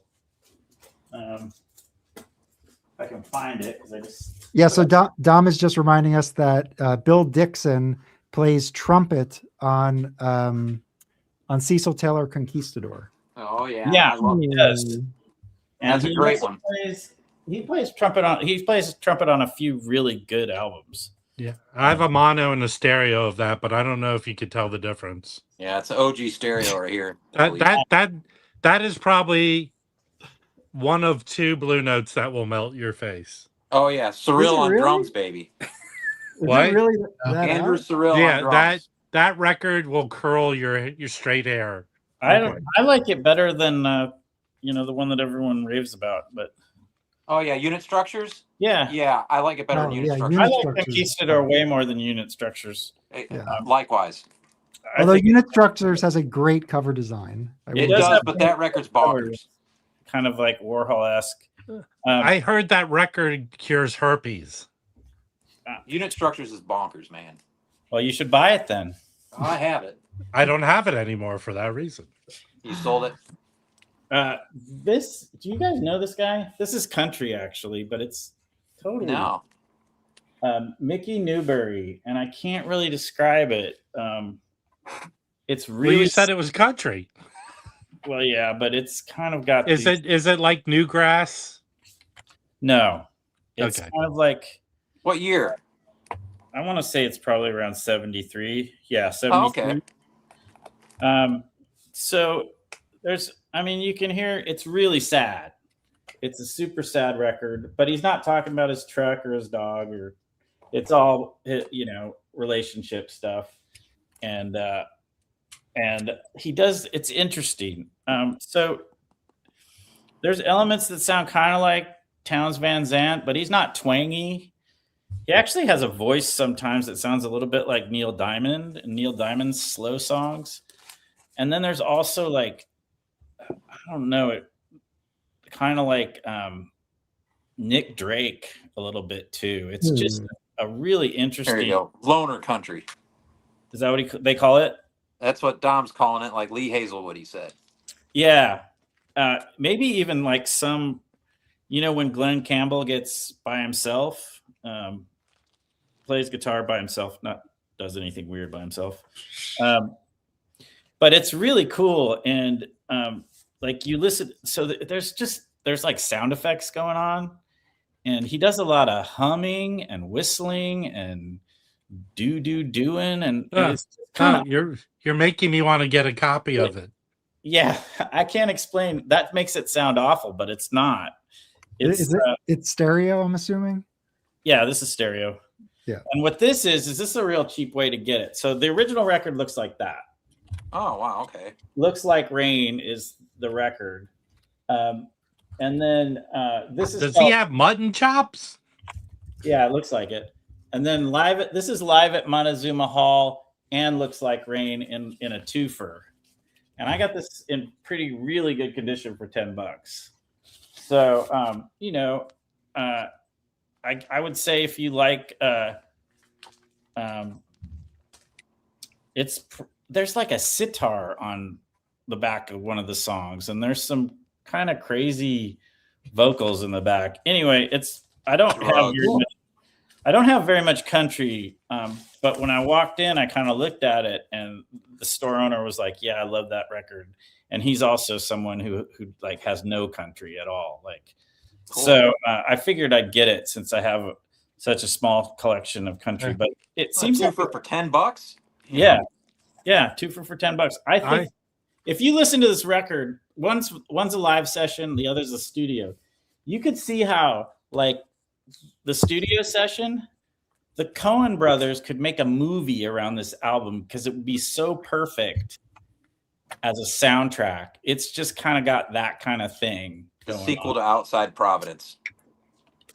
You could, yeah. I mean, as long as it's like set in America and like in a city where you don't know what year it is because the city hasn't changed in 40 years or something. Do it in Pawtucket. Yeah. Here you go. Apparently the sound and style of that, Brandon. What? So apparently the sound and style of that record was highly influential to the outlaw movement during country music in the 70s, especially on David Allan Coe and Waylon Jennings. Yeah, there's David, but it's a much smaller. It's just him on guitar, and then like an organ will come in, and then vocals will come in. So it's not quite like there's no country stomp. It's not driving along. It's really. Mike, drop a link. Drop the link you have in the chat. So I recommend this, and that's because it's cheap and it's really cool. That's it. Hey, to Brandon's point, I found a very hard to find record that's not jazz. Does anyone know this one? No. So room- basically, this is in 1990. Michael Stipe walks away, and the rest of REM recorded an album with Warren Zevon. Warren Zevon, yeah. Oh, no shit. Yeah, so this is very. I know this came out for Record Store Day, I think, a couple of years ago. This is an OG promo, very hard to find, and Yeah, they're doing covers. They're basically doing covers. You keeping that, or are you putting that in the auction? I listened to it. They do a really good version of That's what I remember. They did a kick-ass version of Raspberry Beret on this. Oh, right. I I mean, remember that. do you ever? That's what brought back the memory of this record, but very hard to find. I might sell it. I might. I think I might. Even though I'm trying to collect REM, this is not REM. Right. It's like they're doing. You collect the Cure too, don't you, Rob? Oh yeah. I found the Killer Cure record the other day, Yeah. but basically this sounds like Roadhouse Oh, cool. kind of music. Here's a good Cure you should get because Disintegration isn't recorded that well on vinyl. But if you like Fascination Street, this is a 12-inch 33. Yeah. It sounds way better than the record version. If anyone knows David Donnelly, who's a great guy from the UK, if you're go to Rachel's stream, if you know Boys Don't Cry, which is basically an album that came out here in the US. It's a comp of like 2 records. He has an original what it came from that he will sell to me. So I'm doing a good job of putting all the Cure records together. So and there's a different. The British cover is different than the American. Yeah, it's like Imaginary something or other. 3 Imaginary Boys. 3 Imaginary Boys. But were you able to see them when they came to LA for that last tour? No, because they played like outside the Rose Bowl, and I'm not. Yeah, and neither of the covers look like a Cure cover at all. No, and in fact, Brandon, you weren't around. I found a twofer that came out in the U.S. It's 17 Seconds and Faith. Yeah, happily ever after. Yeah, fucking, they sound good. I don't have 17 Seconds. I sold my originals of the other 2 because that sounded good. I because it sounds exactly the same, and you get 2 records. Okay, bring it back to jazz. So my buddy at Omnivore, they're putting out a CD set of a Discovered Art Pepper concert from '59. It's 4. I think it's 4 CDs. That's why it's not going to be on vinyl. I'm going to get an early copy of it. I'll bring it and show it. You can pre-order it, I think, up on Omnivore right now. And it's supposed to be really good. So like a lost recording? It's a lost show from '59 live set. Wow. Yeah. They just found that in the archives? Well, they have a relationship with his wife. She's still so kicking. this is something she might have unearthed. Yeah. Very cool. Last year they put out a Swedish CD. It kind of came out when that Elemental live show, which I got a copy of, sounds fucking awesome. It seems like Record Store Day denied it, so they put it out the next month. Okay. I recommend that. It's somewhere piled up around here. That Art Pepper, that Elemental put out last year. Okay. Elemental's that group out of Canada that works with Zeb, right? No, they're out of Europe, but they work They're with out Zeb. of Europe. Okay, but they do work with Zeb. What's the one? Oh, the other one, the Real something Real. Real Gun. That's meat. Weeds. Corey Weeds album. Okay. Yeah. By the way, since Rob showed that William Fisher embryo, what is it? Circles. Yeah. Circles. Something of circles. Embryos they're not all great, but there's a few great ones, and I always forget about this one, which has Herbie Hancock, Joe Henderson, John McLaughlin, and Dijonette. Well, actually, people see it with the other cover because they put it out on regular Atlantic, and you can find that for $5. Right. I have a copy of it over here. Yeah, it's an excellent album. But Brandon, the one I keep looking for it's a group that was on Embryo. Do you know what I'm talking about? No, There's some 90s or reissue that's like a Scorpio, but if you can find an OG, does anyone know that group that was on Embryo? Brute Force. Thank you, Dom. Brute Force. Yeah, I would like to find my that record. favorite of the. I think Noble might have a copy just in the bins for nothing. Well, as much shit as I find for you, Dave, go find that record for me. I'll see if it's there next time I go. Yeah. I'll remember. I'll pick it up for you if it is. Push Push is on Embryo, which is kind of a cheesy record, but the other two Herbie Mann records are really good. That's the Herbie Mann hair carpet record. Yes. Yes. He was running it, so DOA he had to copy. use the cover. He had two. What was his other label? So he had Embryo. Then he had another label. Vortex. I don't think Vortex was his. Yeah, I thought Vortex was his. No, I think that was just another subdivision of. You might be right. Hold on. I thought it was just Hold on. Atlantic's kind of obscure shit. By the way, I have two copies of this. I can't find the other one. Here's the Vortex. That's great. So this is. I thought Vortex was okay. See, produced by Herbie Mann. I think this is his label. I think you're right. So Herbie Mann produced this. If anyone's looking for this record, I have another one when I find it. Okay, Rob, do a quick promo. So if people don't know, Rob, you do auctions on your YouTube page, right? So in terms of what it's called a channel. what Like an 80-year-old Canadian. what percentage of jazz of the records you're going to auction are jazz? So it's pretty much going to be, I would say, 50% jazz, and then 40% classical, and the rest a mishmash of soul and rock.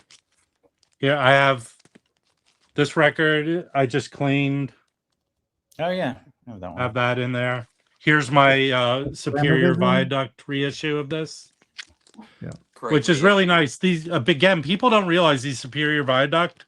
The jackets are Stoughton jackets, and they're really good recordings. They just use their own labels on the record.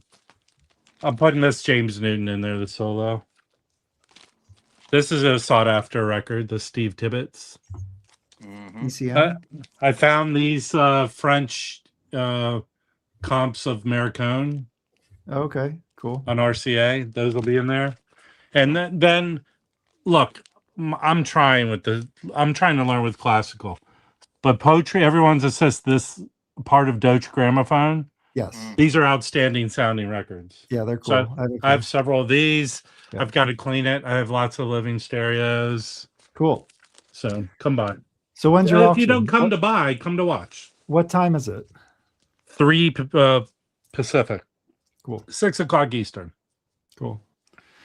Yeah. So Chris, what's up, man? Nothing. What, have you been listening to anything? Anything you could share? Not really, honestly. Oh wait, The reason I haven't been on the stream. Chris, you got the box from me, right? Yeah, I haven't listened to any of the records yet, though. I know. I just want to make sure you got it. Yeah, I did. Chris, have you given your opinions on the Tone Poets, the Tone Poet announcement? Is there a new one? Let me see. No, it's from last year. No, we talked about that. Yeah. Everyone have a good day. Yeah. Later, man. Okay. Yeah, it was a good list. I was still kind of disappointed that there wasn't a decent sale. That's true. We deep dived the classic series last week. Ooh, I didn't see that. Yeah. Mark Ward was on with us. We were promoting Craig's new title from Analog October.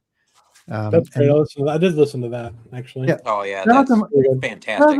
Shout out to Mark for hanging the whole 4 hours. Did he? Yeah. Wow. Yeah, he hung out the entire stream. It was great. Very nice. So that was Very cool. Yeah, Yeah, he's great It was too. this one. Yeah, that's good, man. I really enjoy it. Yeah, Yeah, I enjoy it too. very happy to get this. I don't have a whole lot of stuff like this, so I actually didn't really give my opinion on this last week because love Ian Carr being in the mix in this group too. Is Yeah. one of my favorite UK musicians.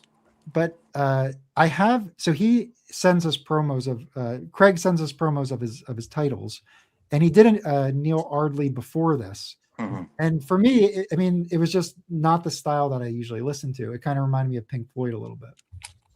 It's So one when of he the sent best it, presentations of a record I've seen done. so Or reissued. so when he sent me this new one, I expected it to sound like that, and it does not sound like that at all. It's way more in my lane, for whatever that's worth. But I did enjoy this. It was a really nice sounding record. So Cool. definitely worth checking out. Right before I leave, because since Joe showed his Dizzy Reece, these are, I think these have come down in price. This is a Classic Records of Sounding Off. And I think you can get them for like $50 to $60 now, in good shape. And it sounds very good, because I think the 66s are going to be a couple hundred. So wow. I think those were cut from the original tapes, but Bernie, I think, used the old school Westrex mono like cutter head.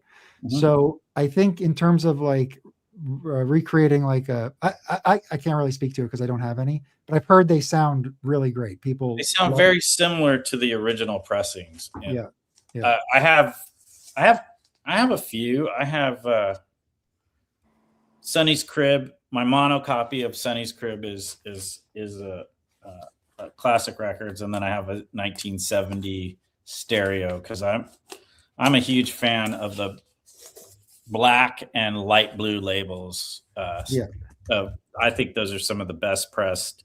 I think they sound better than the Liberty label ones. Did Classic do the second Moncor record? No, They didn't. Who And did the first reissue of that? well, Tone Poet just did it. I mean, not Tone Poet just did it. So this is just an example that I pulled up of a Classic Records mono reissue. Mhm. And one of the cool kind of attentions to detail is that Michael Hobson got RTI to press it with a deep deep groove. Yeah. I actually have seen people. My friend who deals in records, where people have tried to put in a matrix and put in a plastilite on them and sell them as originals, and measure the cover, and try to pretend it was an original. This person was trying to pretend it was an original Blue Train, and tried to get said, "Oh, here's a deal. It's $800," and then he got it, and he's like, "Dude, what are you doing?" And the label is really spot on. Like for this one, there's no R, but like just the color and the look of it looks very close to real. And they're doing real, the printing is, true. This is it's not digital printing. So prices on this one online, obviously online, a lot of times they're more expensive, but you're starting at 125 and up. So they are getting more valuable. Okay. Well, I was talking about this one in particular, not Classic Records in general. Right. Yeah.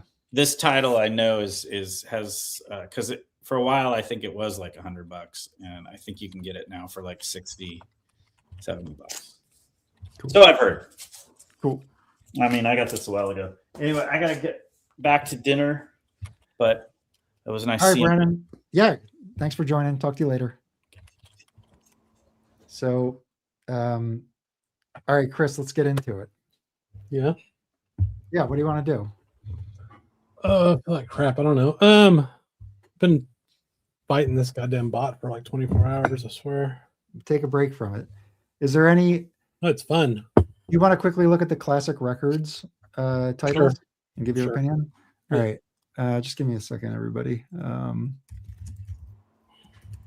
I didn't usually I make a thumbnail for the Instagram of just all the covers, but this was like totally off my radar. I didn't realize that they announced the series. Yeah, like I don't know how I missed it. Okay, so this is not it. News. Let's see. They have any news? They have a lot of new artists. Oh, I've been listening to a lot of Joel Ross lately. I love his group. They're so good. Here, this is it. Okay. All right. I think I did see this. Okay, so this month we have Art Blakey, Free for All, and Joe Henderson, Our Thing. Yeah, I want both of those for sure. I need the Henderson. I don't have any copy of that. Yeah. I stopped going after Henderson's maybe 5 or 6 years ago. I just gave up. They jumped in price so much. Originals of this, All at I once. literally saw one come up on Discogs today for like $1,000 asking for a VG. Oh God. For an original. So, yeah, Joe Henderson records are just getting crazy expensive. Yeah, the milestones. I remember when I first started collecting Oh. jazz, they were all $15 in the bins, and then they all were $100. But by the time I decided to go get them, Okay. All right, February, we have Monk Volume 2, as well as Yep. J.J. Johnson Volume 2. So these are old, like basically 10-inch and 78 material reissued on 12-inch. Yeah, I already have both the monks. But the JJ Johnson's pretty good, but I'm not gonna buy it. I have the other one they put out. Yeah. I probably won't buy volume 2 because I don't think I'll listen to it that much. Yeah. The next ones I'll have to stream because I don't really know those records, which Yeah. is cool. They're doing 90s stuff though. So this is John Schofield, Meant to Be, and Medeski, Martin, and Wood, Tonic. These are 90s records. Yeah, I'll check those out. I bet those may have never been released on vinyl. Who knows? Yeah, that's probably correct. April, we have Blue Mitchell, The Thing to Do, and Stanley Tarantine, Easy Walker. So I feel like this is soul jazz. Yeah, I mean that's the streamer for me. Yep. Catwalk for sure. Whistle Stops for sure. Yep. I think Mobley's on Whistle Stop. And Whistle Stop is all Kenny Dorham. It's like a concept album. So yeah, it's I a would be cool down one. for both of those. I'm not a big fan of that record. I don't know. No, I know what you mean. Then we have Hank Mobley, 1568. We were actually talking about this earlier, 1568. I mean, I don't know. And I then got a lot of Mobley records, and Kenny Burrell's kind of boring sometimes, so I'll have to check those out too. Yep, we actually were showing this record too earlier, Volume 1 and Volume 2. Okay, and then we go to July. Yes. Lee Morgan, Leeway, Heavy hitter. and Freddie Hubbard, Going Up. Lee Morgan Leeway for sure. Freddie Hubbard I would stream. I mean, I like all the Freddie Hubbard stuff from that era though, so yeah, you know. This is just like, for me, this is like 1960s hard bop, like blue note hard bop. Leeway is a great record. Leeway's up there for me So already good. in this list. These next two, meh. I think Leeway's good too. All right. Jimmy Smith's Softly as a Summer Breeze, 1958. And this is a trio record, if I'm not mistaken. Really laid back. And then Grant Green, Streets of Dreams, with that great sign cover, right? Is Yeah. it, right. There's in San Francisco, I think there's a Grant and a Green Street that intersect, and that's the cover. Oh yeah. I mean, I don't know. Those look boring to me as far as like stuff I would actually want to buy. Yeah, I'm really trying to be a lot more picky about the shit I buy, and I've got a lot of Jimmy Smith and a lot of Grant Green already, so I probably would maybe stream those, and if they just blow me away, then maybe. But otherwise, you know. What's cool about Streets of Dreams is that you got Grant Green with Larry Young, Bobby Hutcherson, and Elvin Jones. So that's a pretty good group right there. Yeah, that'd be cool. You know. So like I said, that's what I'm saying. I will stream. Yeah, I gotta stream it too.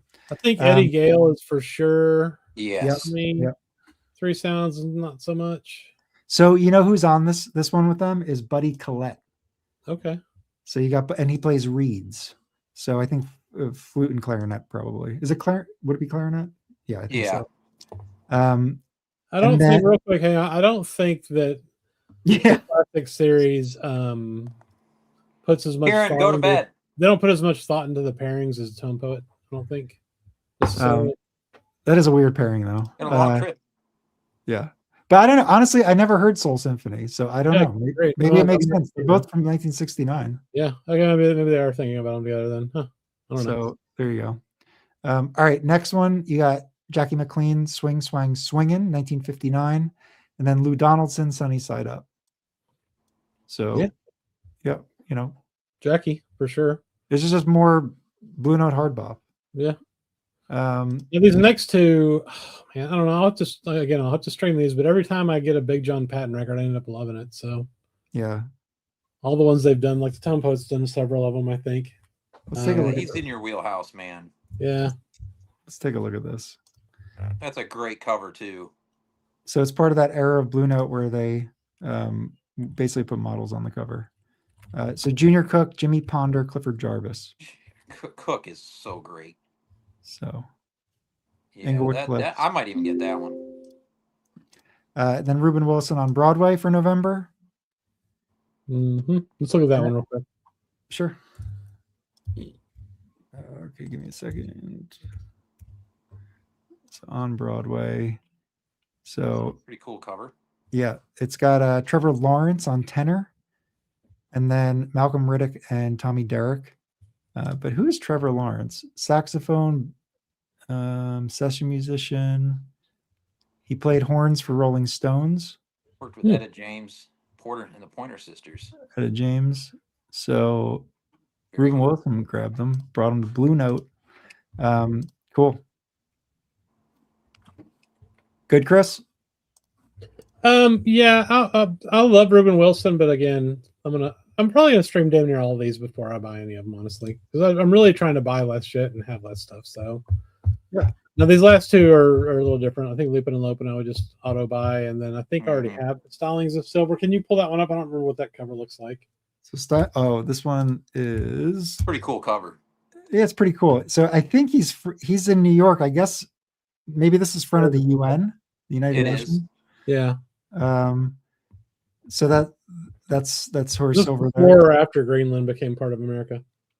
This is but check out the group here. So it's Horace Silver piano, but you have Art Farmer, Ooh, Art Farmer, and Hank yeah. Mobley, and then Louis Hayes on drums, Teddy Kotick bass. It's 57 Hackensack, so just a great Yeah, I'm sure it's great. Great I year. think that would probably be one I would like to pick up. Yeah, my favorite Horace Silvers are the earliest Horace Silvers, including this one. I like the 10 inches that he put out for the most part, and then I like 6 Pieces of Silver is a really good one. Yeah, I have that one. That's great. Stylings of Silver, like the early ones where before he like settles into his quintet, when like every album is like different horns, like getting all of those are really fun. So yeah. That's a cool list. Yeah, I think it's good. What's your favorite if you had to pick? And For Dave, me, the Gale, because of how expensive the originals go and the bidding wars on okay, how that one Favorite goes on the interwebs. Oh, sorry, Rich. Hey, Rich. I didn't see you back there. Well, I just got here. Oh, Rich, we're going through the classic series. Oh, cool. yeah, I now- just heard you talking about Stylings of Silver. Yeah. Fun nerdy fact. That was the first ever 2-track that Rudy recorded at Hackensack. Oh, right. That's That May 7th, 57, I believe. Okay. And it is brilliant. The stereo is brilliant on that record. Oh, right. Well, Yeah. when did the first stereo come out? Well, the first stereo didn't come out until May 59. Okay. Okay. So it was 2 years later. Okay. And he recorded the stereo before that at Manhattan Towers. Okay. All right. Yeah. Yeah, we were talking about the Kenny Burrell volumes 1 and 2, and I think we were saying that those were recorded at Manhattan Towers.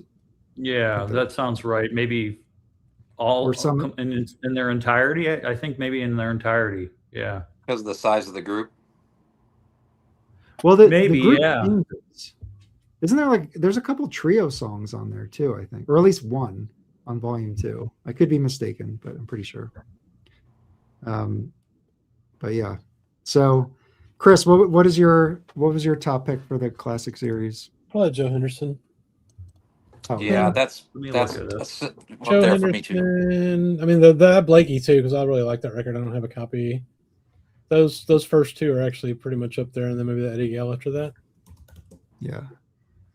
You know, I would probably Leeway, Yeah, I'm in full agreement on those. Jackie, up there. You know, Jackie's up there. I I would or maybe. Sonny Oh, you Clark. got I him back haven't up there, actually Mike? listened to- Let me see. I've never actually listened to that Sonny Clark, so I don't know.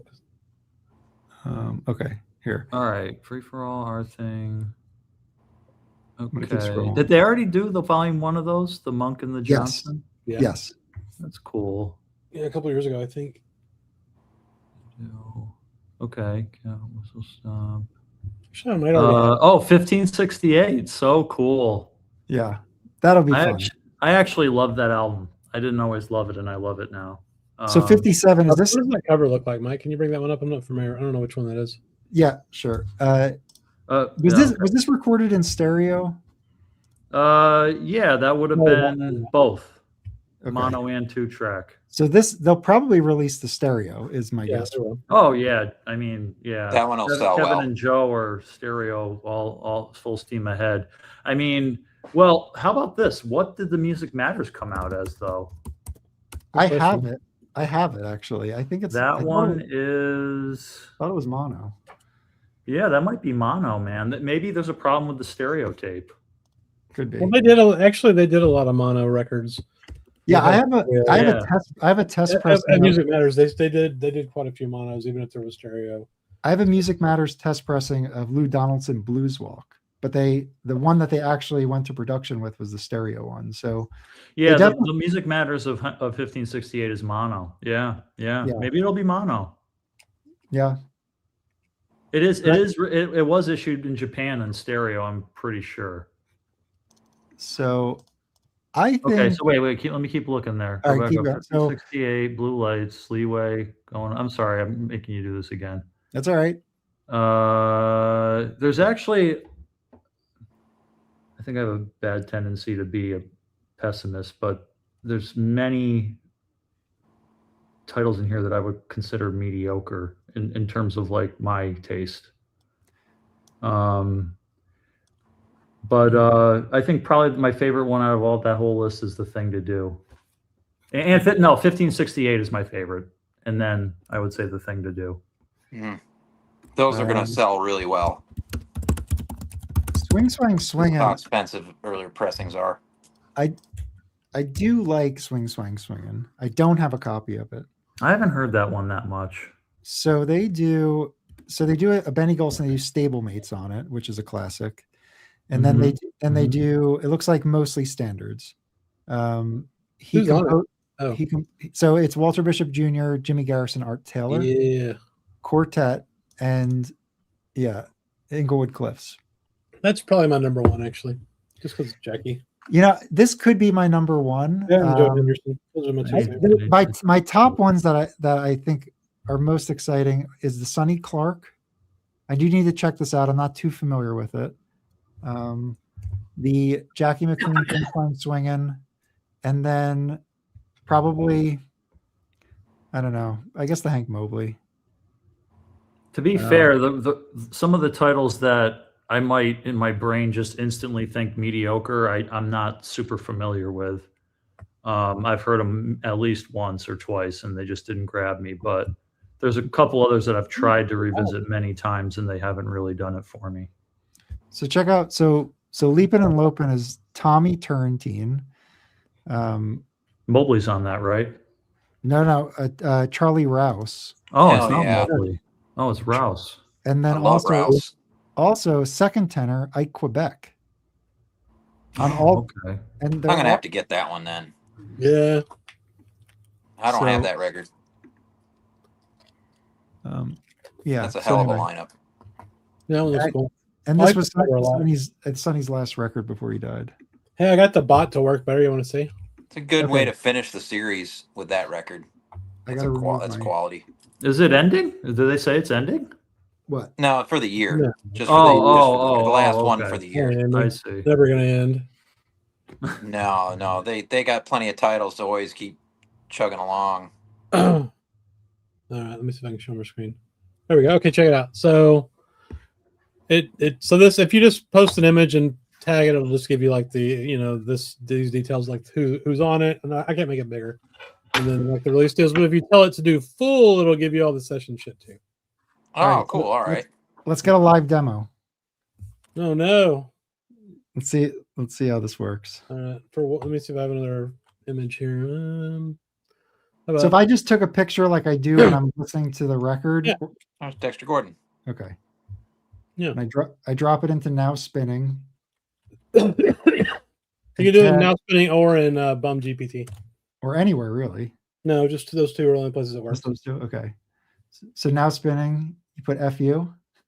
No, not FU. Just at Bums GPT. I fucked it up. I was putting FU. Okay. So is this correct? I mean, I just did it. Yeah. Nice. Okay. What do you Notice saw? too. Notice the color of the little line there. Is it match the color of the what about It's it? red for Columbia. It's yellow for Prestige. Oh, it's Oh. like the labels. Yeah, That's nice, cool. nice Yeah. touch, Chris. Well Yeah. done. it's kind of cool. Okay, cooking with Now, gas. if you ask me questions, it's kind of stupid still. So Okay. it's getting better. It's getting better. Cool. It's also gonna starting Monday. We're gonna bring back record of the week. Okay. shit. Every month, every week, it's going to create a nomination thread where people can post their own choices, Excellent. and then the following week, everybody can vote on what their favorite one for the week is, and after that, it will post it. As So- You guys mind me stirring up some shit real quick? Hold on, just one last thing. If you want to join our Discord where Chris was demoing that, here is an invite for you. All right, go ahead. I'm kidding, but is Felipe close to getting kicked out? What, of the Bums? Yeah. no, He was No, on tonight. he joined earlier. Oh, he He was? was on tonight. Rare, Oh. like the Yeah. sighting of Okay. a unicorn. Felipe's back. I Felipe's mean, I'm back. not in your Discord, so I don't really know. I'm sure he's in there a lot, but I just No. haven't seen him on here. Like I've seen him once in like 6 months or something. We Nice. actually just I mentioned this Rich to you over text, but we did a interview with the Strata-East folks, and Felipe set that up and joined for that. So anyway, we're making it work. Everybody's busy. or a sad sack in my case. Or sad sack. So Rich, you went into the city today, is that correct? Yeah, Can you- I'm just can eating you- this banana cream pie I got. Yeah. Can you whenever you're ready, let us know how Yeah, that I mean, honestly, I was just thinking, like, am I really going to go on there just to show everybody what I got? I wouldn't necessarily do that, but I thought my experience today was pretty interesting. I mean, especially at Human Head. Okay, so you went into New York, and where did you go first? Yeah, so I was meeting up with retro hi-fi guy from Instagram, who's a tube nerd and like pretty much like a world expert on tube gear. I mean, like he fixes tube equipment for really well-known people. He's just a music teacher out from Georgia, a lot younger than me. And so he was visiting the city from Georgia. And I met up with him, and I did some shopping beforehand. I went to the stationery store because I'm starting my new job next week at teaching. And then we went to Human Head. Yeah. He went to Jazz Record Center first.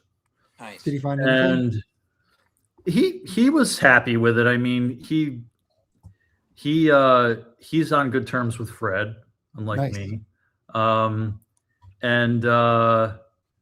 And dude, I couldn't believe this. He sent him a Christmas card. I'm like, oh, dude, you ass kisser. Wait. He sent Fred a Christmas card. Oh, that's nice. Yeah, it is nice. It is nice. I was teasing him. Yeah. So, yeah, he had a nice conversation with Fred. Fred didn't like let him in the back room or anything, but like, I guess he didn't charge him tax, so that was nice. Fred's cool. I love Fred. Yeah, that's good. I'm glad you do. Yeah. Yeah. I mean, I've got to he's talk to him a on the wealth phone. of knowledge. A wealth of knowledge. I mean, the guy knows a lot about jazz and records, without question. Yeah, for sure. So Jacob got a couple records there. Oh, he got this awesome record there that I've never seen before. It was on Intro. Nice. Look it up, Mike. Okay. What is it? It's a quartet with Art Pepper. Okay. I don't know the title, but it kind of presents as a compilation. It's not like Art Pepper's on it, but it's not an Art Pepper record. I might have that. I have. Yeah. Is it Collections? Yes, I think that's right. Yeah. Yeah, I recently picked that up. That's a really hard record to find. Yeah, he didn't pay anything for it. It looked so cool. It's this title here. So he got an original? Yeah, dude. Wow. Yeah. This is I assume Yes, this that's it.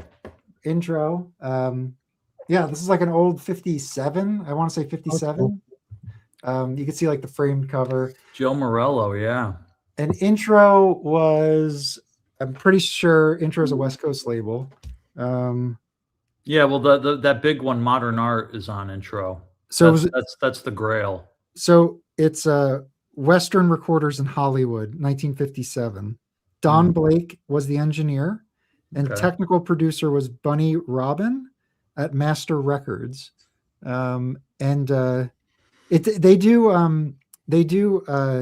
Yardbird Suite on this.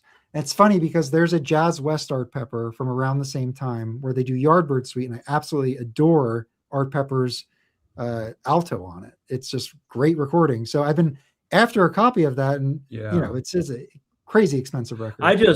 I just think like intro's cool. It's kind of like a unique label, and like I don't have any intro originals, so I would love to get that. I haven't heard it, but the thing is, he does Yardbird Suite on this as well. And I thought when I heard it, I thought it was the Jazz West one. So I was like, is this like a reissue? oh, I missed that. That's on the Jazz West one. But it's no. But the thing is, it's not. He just recorded it again, and it's a similar style. So I was able to kind of get a version of it from the period. Oh, that's what led you to it? Did that lead you to it? Not just that it was. I just look for intro records. It's like part of my. Yeah. That's your. So I saw this. But, that's your thing. You love those obscure 50s labels. yeah, and there's marks on it. It's not perfect by any means, but it's yeah, those are really sexy labels, though. Deep groove. Yeah, I think side 2 actually is a little crunchy, but it's such a rare record that it's cool. Yeah, I like having that's it. awesome. Yeah, so he got that at JRC, and I didn't go there, and then we went to Human Head, and like it was pretty crowded in there for Friday afternoon. They had so many people working. I just feel like that place is thriving lately. It just really feels like that's good. They're doing well. And what did you guys think of Human Head at FMU? I didn't get anything. Go ahead, Dave. Yeah, I didn't even I didn't even go through their stuff. I just looked at their wall and turned around and got distracted by the guy across from him with the crazy Lula Cortez record. That's all. That's what happened to me, and then I never ended up going back to him, which is kind of a party foul because I know that Rojas got some OG 7-inch Witch records there. Did he fall off the curb and smash his face afterwards? He did not. Damn it. All right, so Rich, so you got the Human Head. What does their inventory look like? Yeah, it was great. It's been so good. I think I've been there 2 or 3 times in the last year, and it's just been really amazing the last 2 or 3 times. Like, I think I bring my own unique flavor of judgment to this kind of a format here, and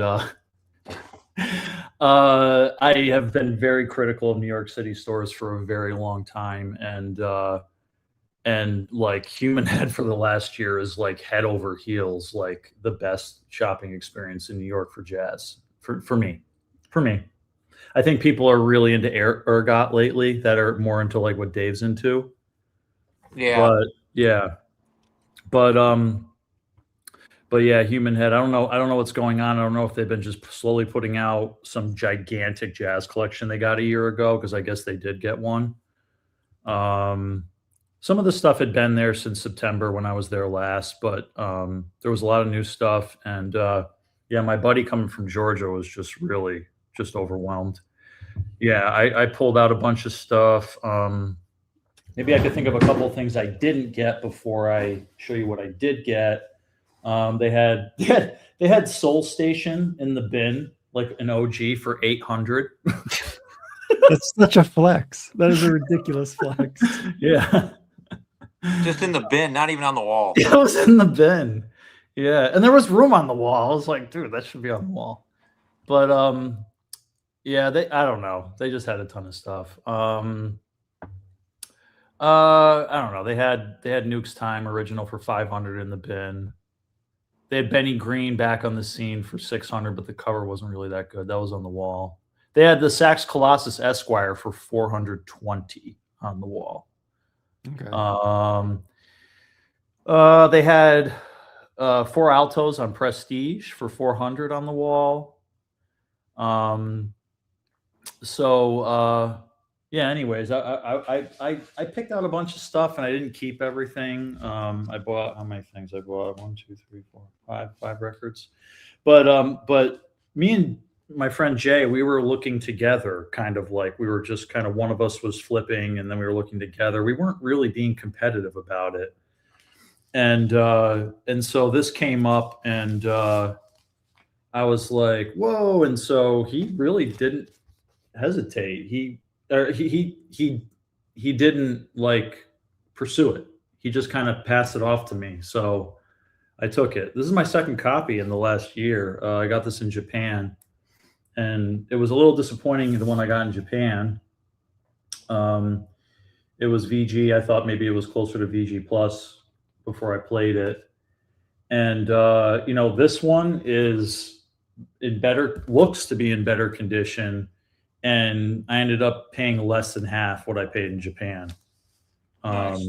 So that was great. That's a really big favorite of mine, actually. On my nerdy 1 through 5 star scale, I give it like 4 stars out of 5, like in terms of the songs all averaging out. That's pretty high for me. And so then continuing the Prestige tour, I love this record, but Yeah, this so is what the is that? Esquire. Okay. So it's Oleo. It's Oleo. Okay. Oh, Yeah. Waldron Teddy and Elvin Charles Jones. Wow. threw me on that. Yeah. So Jay didn't even see the OLIO at first. No, I saw that. Yeah. For some reason I thought that was a Teddy Charles led record, not Oleo. Yeah, very cool. No, actually, the US one has Tad Jones listed first too, I think. Okay.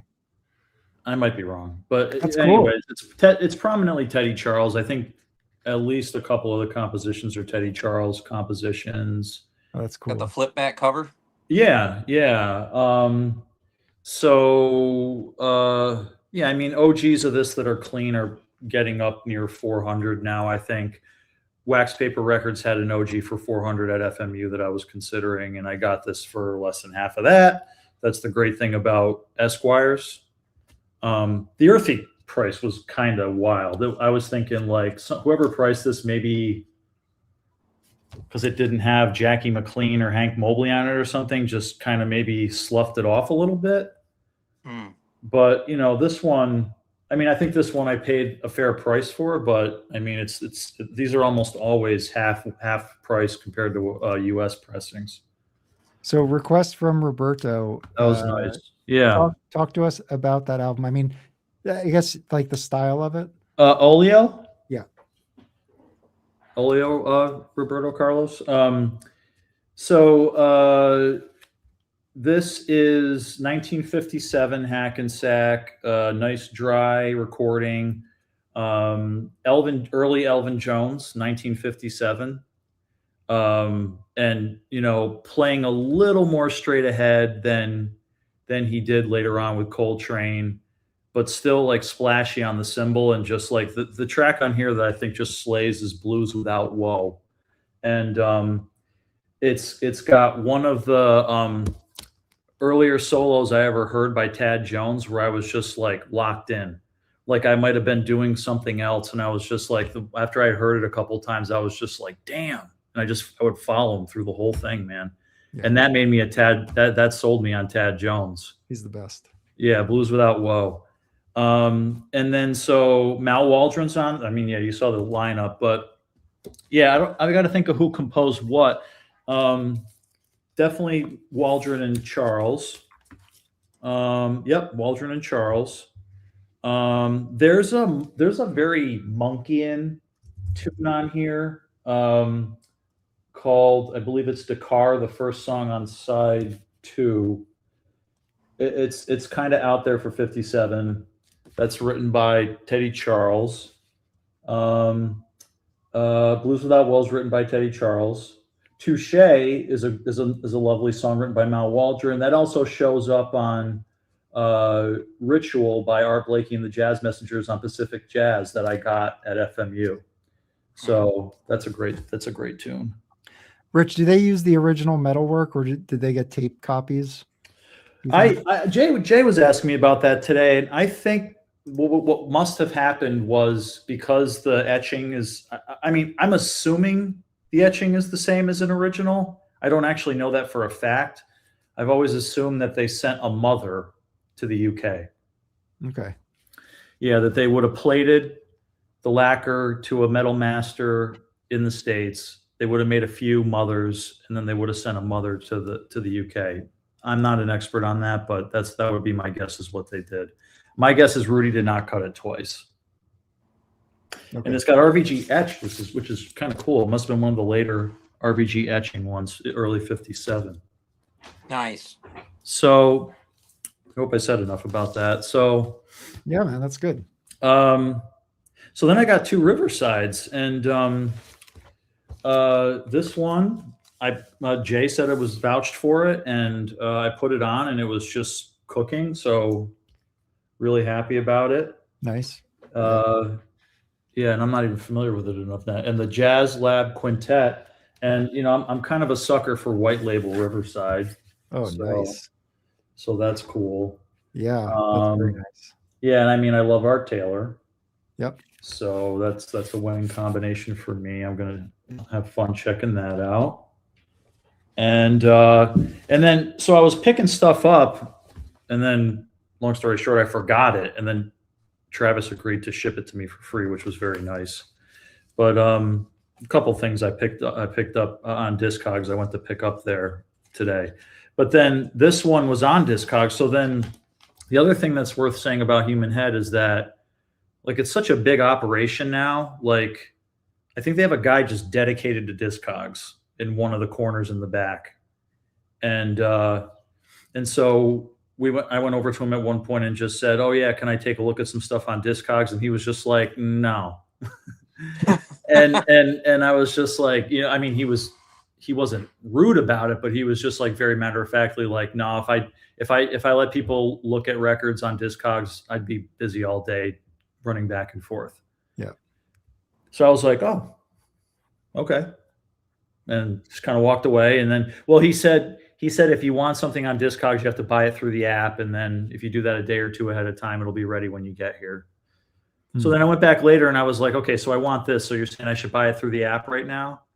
And he was like, "Well, you're right in front of me." So he was like, "Just show me what it is, and I'll go grab it for you, and I'll price it." And okay. So he did that, and it was this Bobby Jasper on Riverside. George Wallington, baby. Yeah, do you have this, Mikey? No, I had a Japanese copy of it, and I've considered buying an original pressing of it. But yeah, do you know that session? Not well. I just know that it's even earlier Elvin Jones. Yeah. And that's my guy. So let me know what you think of it. I honestly also love Bobby Jasper, and I mean, I sampled it, and I got the gist of what it was like, and I liked it. Yeah. Bobby Jasper is pretty cool. No, yeah, that's what I'm saying. Like, I consistently like Bobby Jasper. The other Bobby Jasper album that I love is with Herbie Mann. It's called Flute Souffle on Prestige. He has a title. Lovely. He has a title on Vogue Paris from like the mid 50s with I can't remember the guitarist's name. It's like Gordley, I think is his name. Is Bobby Jasper French? Is he French? Is he original? He is European. I don't know if he's probably... I've got a Palm record with him on it with Jeff Gilson and Byron Lancaster. He's definitely from Europe. I'm pretty sure he's from Paris, but I could be wrong. It might be another city. Yeah, because he's on that Palm record I got by accident. But he's on that, and you know who else is on it is Gigi Grace. Gigi Grace from the Jazz Lab. Oh, he is? Oh, yeah. So it's Bobby Jasper, Gigi Grace, and this guitar player. I think Gordley is his name. And it's good. It's a good session. So wait, no guitar. On this? No. I'm talking about a Tenge. Yeah. The Fogue one you're talking about. Yeah. Yeah. Oh yeah, gotcha. So let me know what you think about that. I'd be curious. Oh, for sure. And that now, let me tell you a little bit without sounding boring about my whole human head thing with the Discogs and the store. So before I pulled this record, he got this record out for me. I think he was like, "Yeah, I mean, like if you want something that's like $200, we'll get it for you," because I think he saw it was in my stack, and I was like, "Oh, actually, my friend Jay is interested in this copy of Taylor's Whalers you have." So he went and got it, and so they had it listed VG album, VG vinyl, G plus cover art. What am I saying? Jacket, and he pulled it out, and I mean the cover was kind of torched. I mean it was G plus, but I mean they didn't really say how torched the cover was in the listing.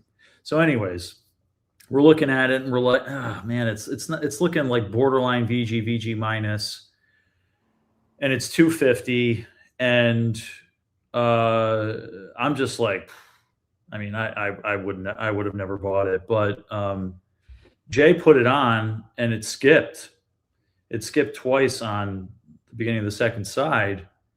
And, you know, he said, well, what would you do? And I was like, well, I mean, if you really want it, I mean, you might be able to fix the skip, and, you know, Travis might take some money off it. So, but we were both just kind of like, they kind of, even though it was G plus and, you know, VG, it was a little underwhelming once we saw it.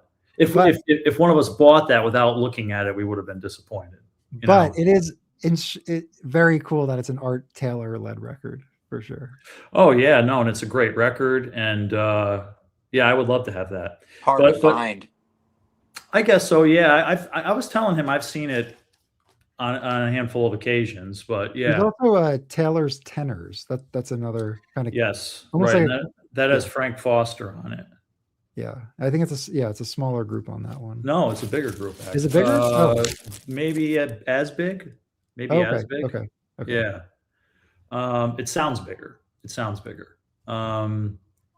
So anyways, so once that all got sorted out, I'm looking at this Bobby Jasper, and I'm like, it's the Discogs listing said writing on the back, and I was like, well, what does that mean? You know what I mean? I got to buy this without looking at it. And I was thinking to myself in my head, like, okay, so what if I was online and I wanted to see pictures? Would you go get it and take pictures? So why don't you just go get it right now?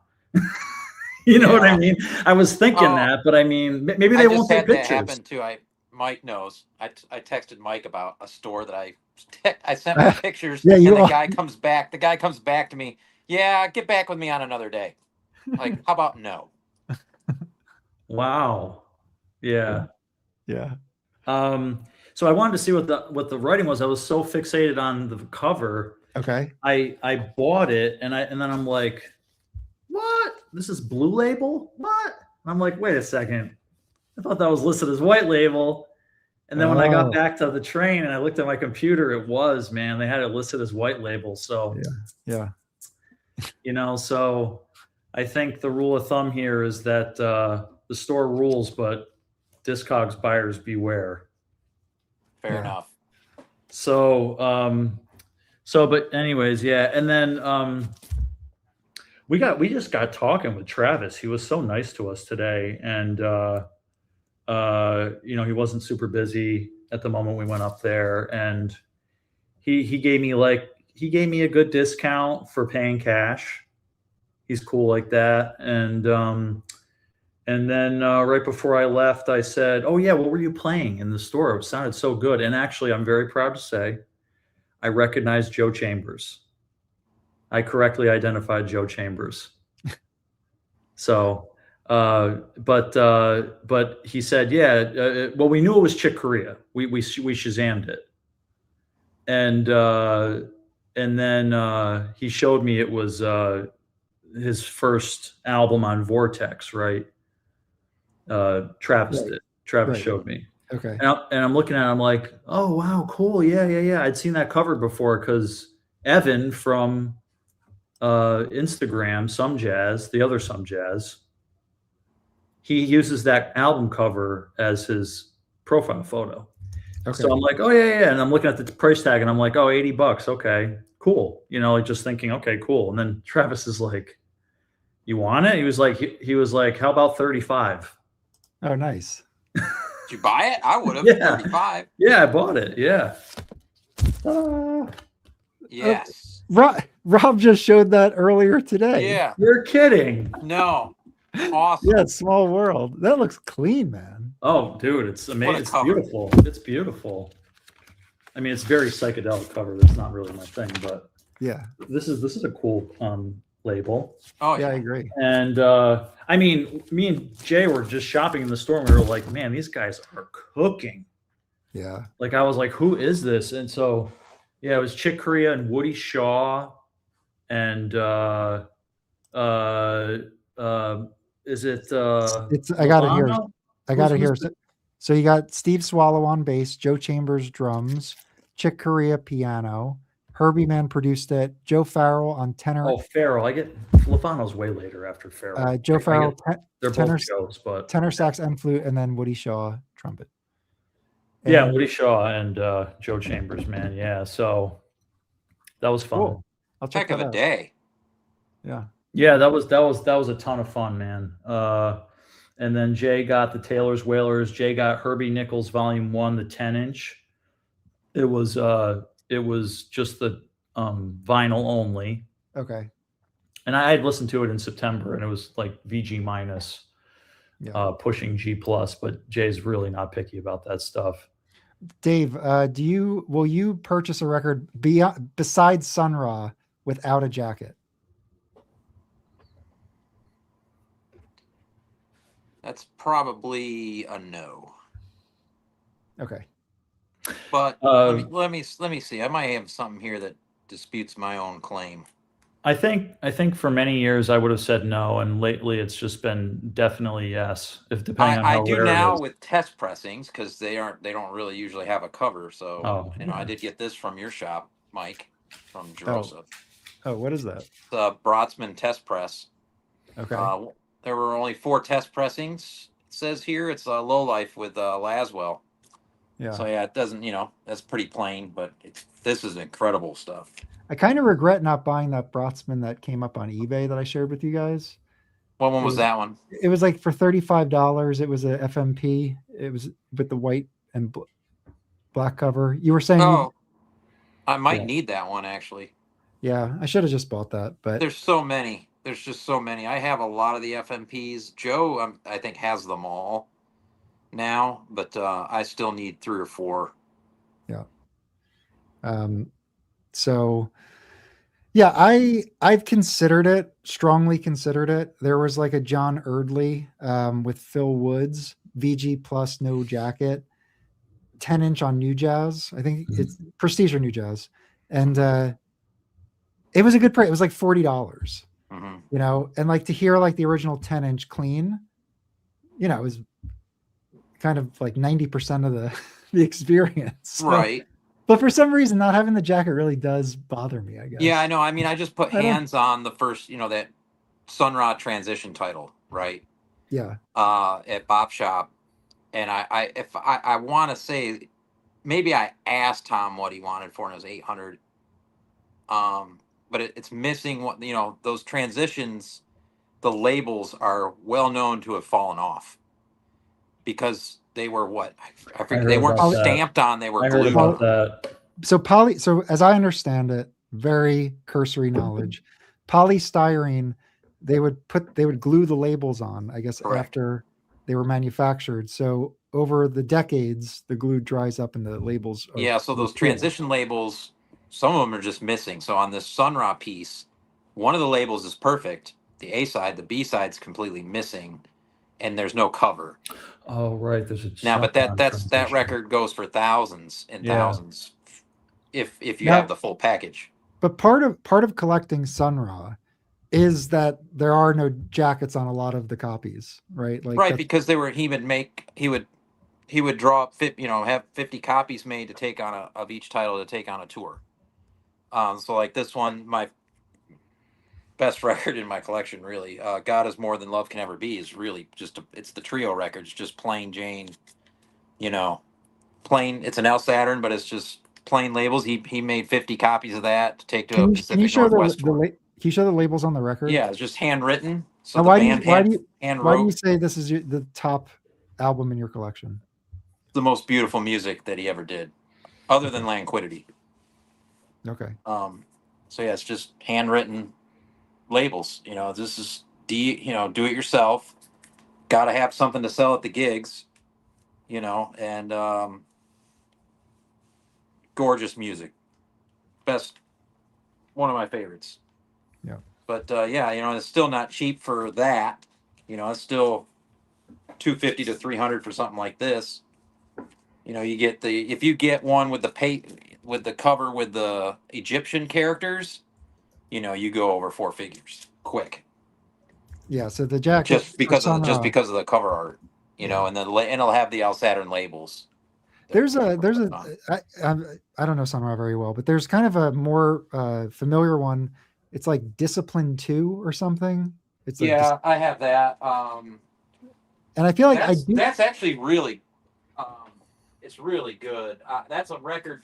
I kind of dismissed that one years ago, and now that I came back to it maybe a year ago. Yeah. And it just hits me better now. I really dig that one. Because that one does come up from time to time with the jacket, and for whatever reason, it's not crazy expensive. And to me, I think the music is pretty, it's like straight ahead. Yeah, this one, it's right here. That's it. Yeah, that's it. Yeah. And I feel like the jacket's cool too. Now, is that an L Saturn? No, this is a Saturn Research reissue when they did all those. Okay. Probably around 2014. Okay. That's when they did all those. I have like 100 Sun Ra records. But I only have, I think, 12 or 13 original Al Saturns. Okay. They're so expensive. So it's always a timing thing. Combination of rarity and demand, right? Yeah, it's luck, timing, just when I get one, you know what I mean? Like it's not something I actively seek out really at all. It's just they kind of come. Everybody knows I'm into Sun Ra, so that happens. You know, people send me links to stuff, or hey, here something popped up over here, or they just come into my pure view. You know what I mean? Like I don't actively seek them out. Let's just say that. I would love to have an L Saturn in my collection. So I feel like I just would love that a piece from that. You can do it, and because there's a lot more of them now online available than there ever used to be. Yeah, but they do vary. Like they do, from what I'm sampling, the styles vary pretty significantly. I mean, and then Oblique Parallax is probably the L Saturn that pops up the most. OGs. Yeah, that record's horrible. Isn't John Gilmore on that one? On Oblique Parallax? Yeah. I can't remember. I just know it's raw. Just because if I get one Sun Ra, I definitely want John Gilmore to be on it. It's like I don't know. It's like if a 3-year-old just started banging on something. It gets weird and not in the right ways. There's some of his stuff I can't get into at all. Some of it's the best music I've ever heard in my life. It really, really varies. Rich, you the John Gilmore on Blue Note are like top. So there's Blown In from Chicago, right? Is that the only one he's on? I would say so. Yes. There is a beautiful photo from the rehearsal session for that album in one of the Blue Note books I have. It's like a big sprawl with Gilmore and Silver sitting at the piano, and Gilmore and Jordan looking over his shoulders. I want to actually get it out and show it to you all. It's so beautiful. I would love to get a print of it someday. But it's funny with John Gilmore. I know that he went on to have this career with Sun Ra and more free and improvisational styles. When I hear Blowing In from Chicago, which is one of my favorite records, Blue Notes, I always lock in like, okay, That's definitely Cliff Jordan. And then at some point, it morphs into John Gilmore, and I never really know when it does. Yeah. I don't know Yeah. why at that time. Cliff Jordan had certain licks at that time that I can always recognize, but like there's something about they're very seamless on that record. Their tone and their phrasing and everything. But they get some really cool like chorus effects going with the heads where they play the tenor like the same unison. They play unison a couple times on the heads, and it's cool. Rich, Dom did get the Compulsion record from Joe from Basement Records at FMU. That had someone in the comments mentioned that Gilmore's on that Oh, okay. with Andrew Hill. Okay, so there's another one that Gilmore's That'd be on. maybe the only other one though. Yeah. That's a pretty wild record. Compulsion. Yeah. That definitely Yeah, gets out. those double basses are like those double basses are like. Is there two basses on that? I There think are, yes. Yeah. No, there's Cecil McBee's on it, and Richard Davis is on track 3. Yeah, So that's there's- like Okay, yeah. like danger beware for me. That's like a red flag. Like Joe Chambers drums. Cecil proceed with caution. Also, Joe Chambers drums, and then Freddy Hubbard on trumpet and flugelhorn. But yeah, he got a but good price on that. I think he got it for 80. yeah, it was a mono too, I think. yeah, so we went to Superior Elevation today, and it's just so funny. It's just like night and day compared to Human Head. It's just like most of the stuff they had was trash, and it had been there sitting there for months, and it was overpriced, and it's just how they roll. It's very different. And like I said this to numerous people today, I was like, and I've said this many times before, there are cool prices and there are dick prices. And Human Head has been very much in the cool price zone for a while now. And I really don't think that they always were personally. And I guess maybe they're doing better now. They're higher volume. It seems like stores that are super high volume are more likely to be cool price stores. Yeah. But Rich, like I go to Jerosa and I feel like I always find good deals there, but there are some things that I feel like are overpriced. Like it's not like just steady, like everything. It really does kind of vary. So at Human Head, what's the variability in terms of the pricing? Yeah, it's not across the board cool prices. I mean, like I'd have to look a little closer at a lot of this stuff to know how reasonable it is. But I mean, it's like I got this earless mono of Donald Byrd Off to the Races a few weeks ago. That, granted, it was a really great price of like $85, and it plays excellent. It covers like VG plus. And I went to Superior Elevation, and they had like a VG at best copy for $125. Okay. All You right. know, so I mean, that's a big difference in terms of condition.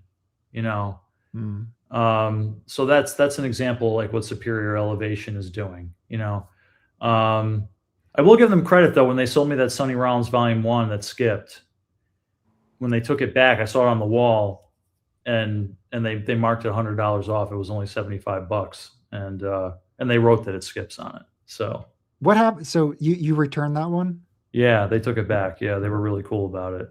Yeah, that was so for those who don't know, Rich like went on a journey for a clean Sonny Rollins Volume 1 over the course of it's like 2 months. It kind of maybe 3 months. I bought 3 copies of it. I think I was close to buying 4, and I bought 3. I have one of them. Yeah. So I bought the one and returned it. I gave you one. Oh, I kept one and then I returned one. Yeah, so I bought 4.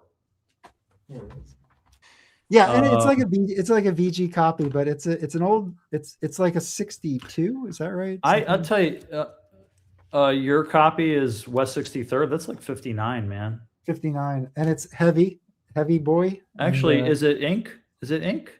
No, it's not. That's like 58, 57, 58. And you gave me this for a great price. And yes, like it's VG. There's some noise on it, but dude, a lot of it plays totally price. fine. How about this record? Yeah. Hell yeah. Oh yeah. The first track on this record is just, Decision is just is the way so that he goes in awesome. and the tenors. He does this thing where it's like there's a name for it, but it's like did it. It's like staccato, kind of. Yeah. Yeah, and like never heard like anybody. This is a sing like 70s. that. It's really weird and cool. And dude, the Hackensack living room sounds absolutely breathtaking on that record, man. This might be my favorite. Something about it. This might be my favorite Sonny Rollins, and then I do like Nuke's on Blue Note or overall. Probably overall, I probably like this better than his Prestige work. Man, I like that. I like Vanguard, and I like Nuke's Time so much. It would be hard for me to pick one of those three.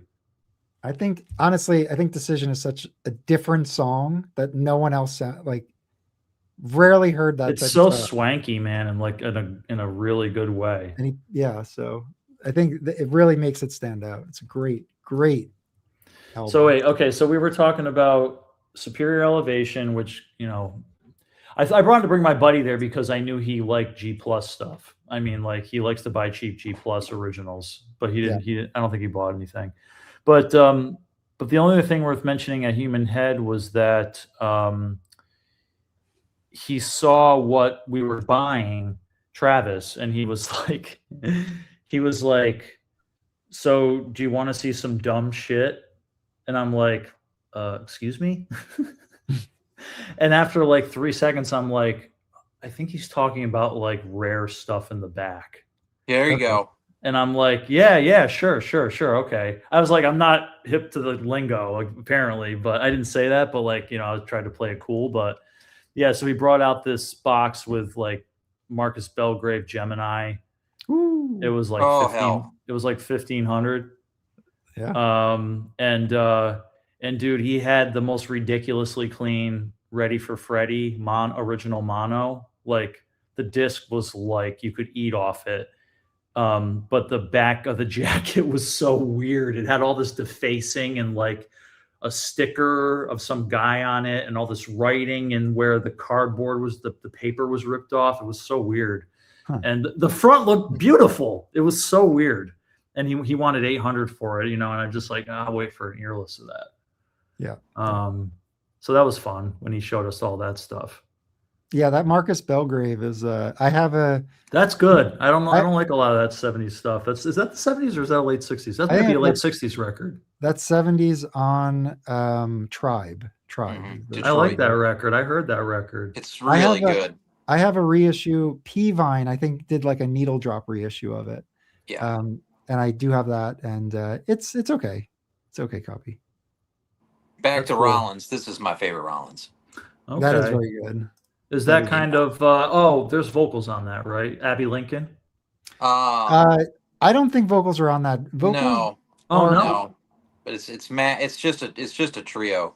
Oh, really? Yeah, so it's Oscar Pettiford on bass with Max Roach on drums. Oh, you're kidding. I should check that out. Does it have I'm trying to remember what I know about it. Does it have like a full side of something? Yeah. Freedom Suite's the whole side one, and it's so freaking intense. It's so great. That's some early avant. Yeah. Yeah. Very early. That's it. It really kind of. All right, I'll revisit that. I really like the idea of a trio with Roach and Rollins. Yes, exactly. Yeah. Yes, Roach and Rollins. It's pretty cool. I was looking into that because I got Max Roach Members Don't Get Weary, so I've had like a whole freak out moment with Max Roach because oh hell, another rabbit hole is so good.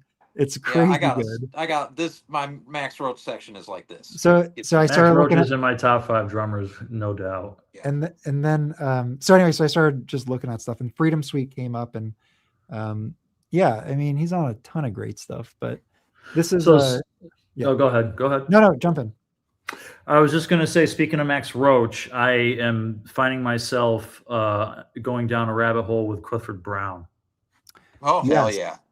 You know what's funny, Rich, is Joe from Analog Archive was on the stream earlier, and he's going down a rabbit hole with him too. Oh, so cool! Yeah, he showed which record did he show? He showed this one. Yeah, he showed. I just bought it. Yeah, it's great. I had it, and then I sold it like an idiot because it was like so this clean. This is the original 10-inch of this one. I got for $3. Oh, that's the 10-inch. That's the 10-inch. I would love to have that 10-inch. I should go hit the cogs. There was a lady that sold her collection in Charlotte at some point because her name was on the back of all the records Mm. in marker, Mhm. Roz Bell, and the stuff turned up all over town, and it was great stuff. And I found that, you know, back when no one would price jazz, you know, I like got they should, this was $3. in 2012, I think I went to Boston. Mm-hmm. There was like a basement store that closed down. I can't remember the name of it. Maybe somebody in the stream knows the name of it. It was kind of in this little shopping center area. Went down some steps, and then the front door was down at the bottom of the steps, like big glass windows in the front. In Boston proper? Yeah. Okay. Yeah, like Manhattan Ave. Wait, no, not Manhattan. What do they call that street in Boston? The starts with an M. Oh, I can't remember. What do they call that street? Mulberry? No. All right. I haven't been there in so long. Anyways, I got a $6 copy of Brown and Roach Incorporated. That was one of the first originals I got. I don't have it anymore. It was like VG. Yeah. I have the much full cleaner run copy of now. I got a full run of Brown originals pretty much. Yeah, so the 12-inch that includes that 10-inch, Dave.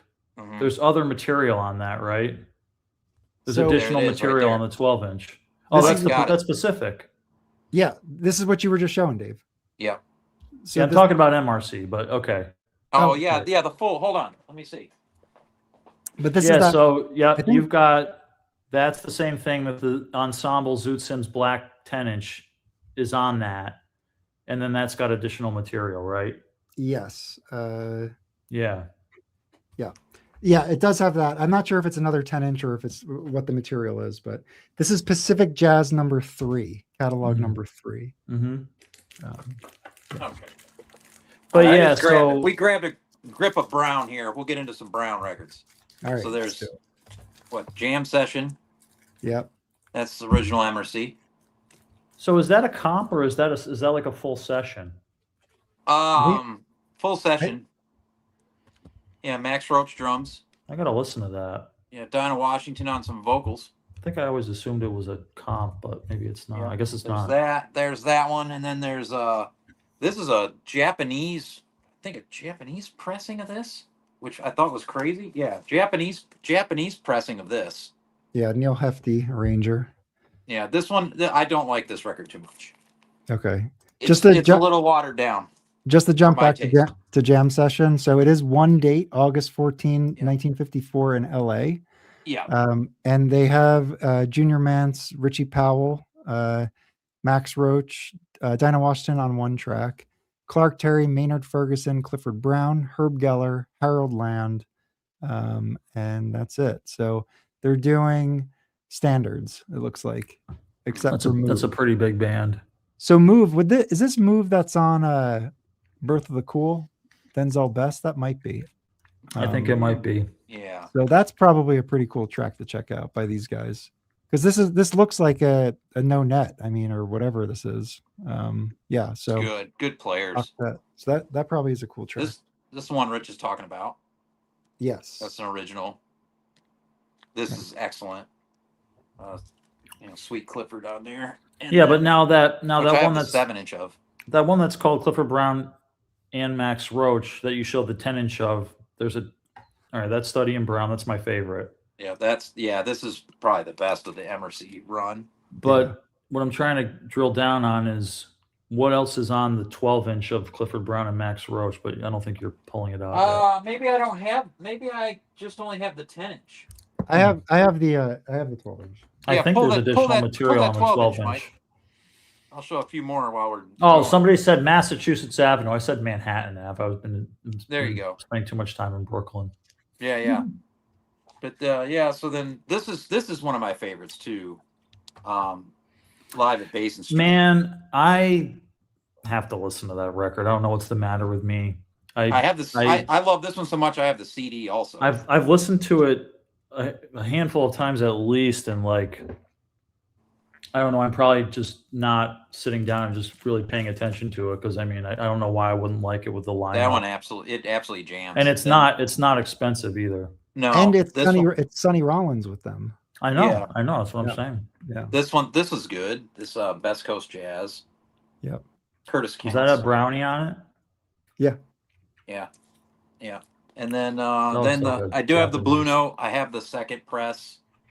Nice. Yeah, so I just got really lucky today. I had somebody accept an offer on eBay for the Lou Donaldson Clifford Brown Blue Note 10-inch, the original. Ooh. Nice. And that's on that Memorial album. Yep. The whole thing. And that is such a good session, man. WOR Studios, Philly Joe Jones, 1953. Mm-hmm. I mean, that is a great session, man. Brownie Speaks is on there. Carved in the Rock. I gotta look into this more. There's an autograph on the back of this, but I haven't been able to make out whose it is. Clifford Brown All Stars. Great versions of Caravan and Autumn in New York on this. Cool. That's really good. Oh But yeah, that's some I mean, of the early geez, stuff. that's crazy. That's crazy how many Well, MRCs Clifford Brown is on, man. let me Yeah, I jump guess in. I've seen all those before, but I can't say I've heard them all. This is a gem in my I love 'em all. collection. This is There a we first pressing Clifford Brown Max Roach. The jacket cover. I don't know if you're familiar with the old MRC covers here, but sometimes the laminate peels. So Yeah. this just has a little bit. You see how it comes up like that? Mhm. It's really common on the MRC titles. To have Yes. it.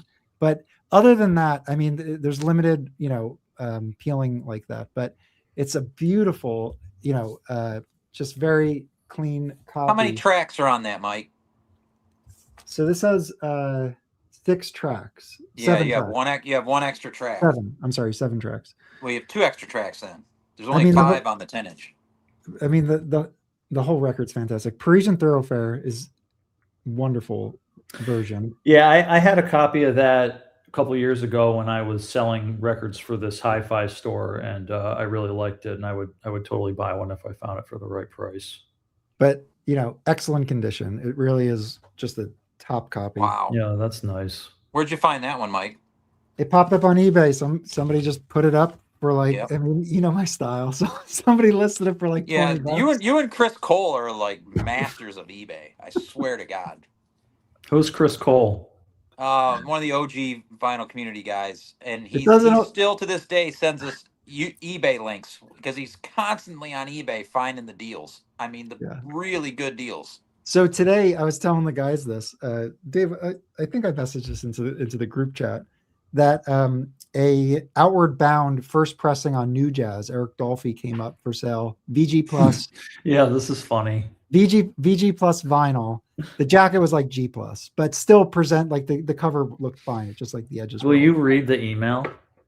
No, I don't want to pull it all up, but so it gets listed for $75, and this is like, I don't know, like $400 record, maybe more. It's just like, it's an expensive record. Yeah. So I grab it, and then like 10 minutes later, the guy cancels the order and sends me a message that people were messaging him that it was underpriced. So seriously underpriced. He seriously said, underpriced by hundreds of dollars. So I have to cancel it. So he canceled it. So whatever. But so you'll never do business with this guy again. I mean, whatever. If he puts a record up that I want for the right price, that's why I think, to be fair to this guy, whoever he is, you should read it, because I thought he was very tactful in his message, and he emphasized that it was the first time he ever had to cancel an order, and he was very sorry about it, and he even said that if you want to buy something else, he'll give you a discount. Yeah, that's going above and beyond. Nah, no one. It is what it is. Look, Look, I'm not getting personal about it. I almost got lucky on a great title, but I didn't. So no, I would have been. That's all right, man. What's up, Brandon? What's up, Brandon? How was the soup? The soup was It's fantastic. worth to have known. I figured if all these East Coast, Mid-Atlantic people were up, and it's only what 7:49 here, so yeah, I got nothing on. So I literally I do have to jump in like 10 minutes though. So but we can hang for 10 minutes, Brandon. Oh well. We were just talking about. I should turn you guys off because I was kind of watching it while I was cooking. Hold on. Okay. Get Brandon's opinions on Clifford Brown. Yeah, yeah. So I'm psyched. I got the Pacific one. I got the Lou Donaldson 10-inch. That's really cool. Oh yeah, man, I'm so psyched about that one. I got J.J. Johnson with Clifford Brown, the 10-inch. Oh wow. Yeah, I got that too. I got a good Brandon, price on that. Yeah, I've Are all never come originals. across those. Brandon, What we're do you guys talking Clifford Brown. Clifford Brown. Oh, Clifford Brown. Yes. Yeah. So I'm kind of embarrassed, but I still have a couple OGCs, but I kind of sold my original Clifford Browns. which ones? The Blue Notes? The Blue Note Memorial, the Prestige Memorial, and the MRC Max Roach one. Well, you know Oh, what's okay. cool? You know what's cool about the Prestige Memorial, if I remember correctly, is that one of the sides is like a Tad Dameron group with Clifford Brown, and like the original 10-inch is Yeah. like Probably Is- have it. It'll take me a minute to find, but so the thing is, Tad Dameron didn't record as lead all that much during like the LP era, so it is nice to have some of his stuff. Yeah, it's not that I don't like. I mean, I really like Clifford Brown. It's just, I don't know. Sometimes you just get You rid of don't need an original. Yeah, or I've definitely done that a lot. I've sold a lot of originals just to, to get to buy more records and get a cheaper copy that sounds good. But no, the Clifford Brown, I was really into him for a while. I think it's because, well, for whatever reason, there's less now. There's only about 3. So I pulled this. So this is a 7-inch. I have that. Yeah. I love this. Who's got the better condition one? Mine's got tape on the cover. Yours has got to be better shape. I got this from Human Head. Hell yeah. Hell yeah. I think it was like, I don't know, $10-12. Yeah. I think I paid 12 at a convention here. Yeah, that's pretty. But this is really, Sweet Clifford on the beat. No, maybe you got me beat. Oh, well, hold on. No, My yeah, seams mine's are split. Yeah, but mine would be too, but there's tape on both top and bottom. Oh, interesting. It's just mine's got tape from whatever cool. year the guy taped it. Sweet Clifford is one of my all-time favorite jazz songs ever. Yeah. It is such a heater banger. I mean, like, I think that there's some truth when you hear jazz experts talk about, great soloists tell a story. And honestly, I don't think the greatest jazz musicians can always reach that level of greatness in terms of like storytelling with their solo. And Clifford Brown does it on this song. Sweet Clifford, man. Like, I follow everything, like he totally grabs me on that. Great solo. Yeah, he's slayed, man. He's just, Yeah, I mean, he's deep, man. He's like McCoy Tyner. He's like Bud Powell. He's like, I've been kind of waiting for the right time to really study him, So this is I was able to pull. This is the Prestige Memorial one, which I got lucky on. I think I got this for $60. So what's on here is this Clifford Brown material that he recorded, I think, in Sweden. oh wow. Oh yeah. And these two, and I think tracks from these 2 metronome I was 7 looking inches. at those recently. So I think this is one side, and then the other side is this Tad Dameron He's studying studying Damaronia. 10-inch. That's a 10-inch. So it is a very cool comp. That is cool. I've slept on that, man, and I would love to hear that Swedish stuff that he did with the Swedish players. Yeah. I mean, it's on YouTube or something, but I gotta listen to this again. I mean, I it's think old. I have an OJC of that. It definitely doesn't sound as good as No, the I Prestige. kept my OGC. It doesn't sound as good as the Prestige recording. The Blue Note recordings, from what I remember. But I think it's. Oh, okay. So the last thing I'll say about Clifford Brown that I learned recently is that he did a quartet session, which I think is very rare for him. He did that in France, in Paris, around 54, and it might have been 53. I don't know. And that would have been originally on Vogue France, and then it was also done in Vogue in the UK, and then it came over to the US as I think it's like 5048, and it's like a red plaid cover. Does anybody know what that looks like? Yeah. It's apparent. It's like one of the. It might be. I want to say that is the most valuable Blue Note 5000 Series 10-inch. I was looking it up and it's clean. It's like over $1,000.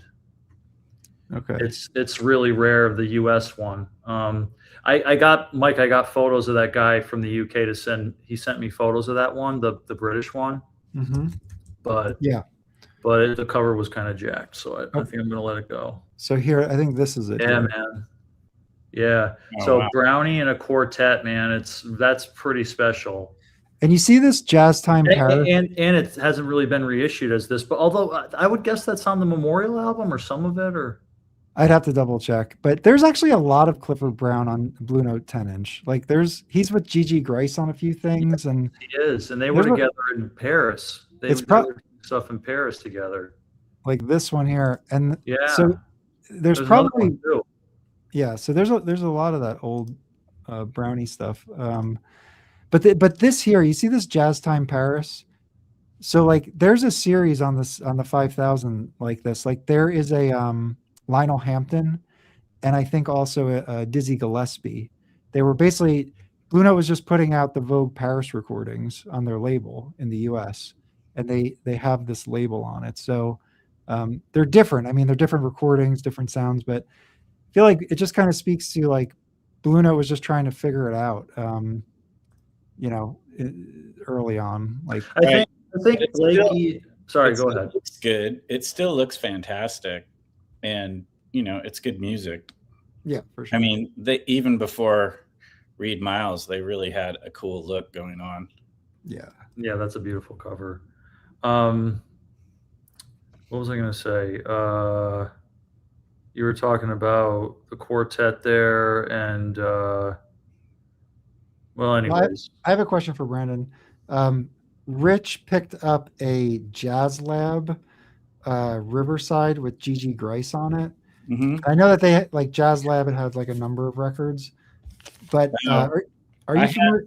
Yeah, I had one with Duke Jordan and Gigi Grice. That had, I mean, the covers are really cool. They're very kind of like, I don't know, almost like pop art, from the 20s kind of, shapes and stuff and kind of all collaged on. I had a Duke Jordan one and there's one on Columbia, right?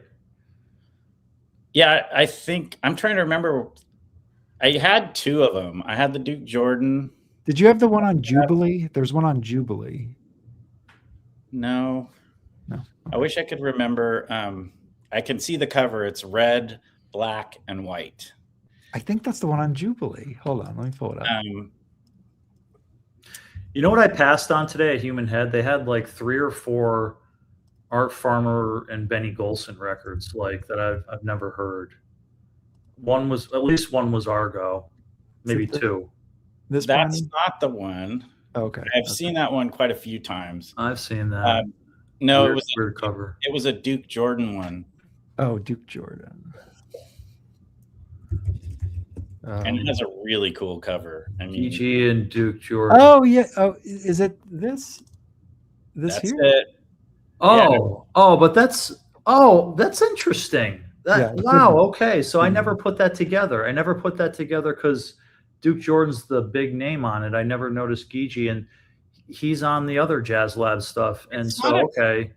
And then I sold it now- for $100, so I don't think it's a super valuable record. now, coincidentally, Human Head had the green one today with Hall Overton. And I was very tempted to buy that, Mike. They had the OG of that. Is the that green all one the there. Jazz Labs, or did you just bring it? No, this is all the signals. So the Okay. label that put this one out. Yeah, Mike, Human Head had the green one. Let's see. Yeah, it What is doesn't the have. purple one? What? Oh no, that's just some sort It's of a a Japanese reissue. one. No, Mike. The original ones are the green one and the red one.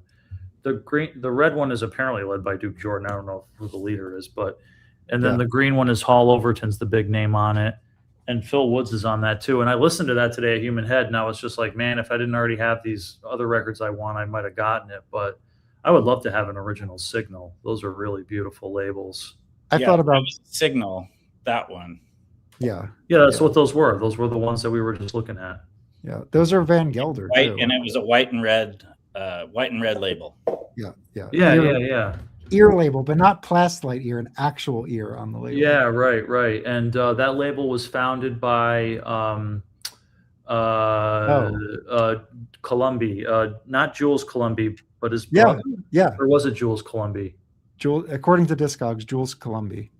I don't know how to pronounce it. It might be Columbi. I don't know. But he was Monk's manager. Yeah. He managed several people. I think he managed Bud Powell too. I think this is a very expensive one on Oh, is that the Signal. Red Roni? Yeah. So Yeah, that one's like a couple grand. yeah. So it's Yeah. beautiful Down the blue cover. had that at FMU for like 800. Yeah. But it's That pretty session rare. is good. That session hasn't ever really fully gripped me. It's kind of got the DNA for a session that I would love, and I've never really totally fallen in love with it. I like all the Signal stuff. I don't know if I love any of them. I like the Cecil Payne. I like the live one that's the Charlie Parker tribute.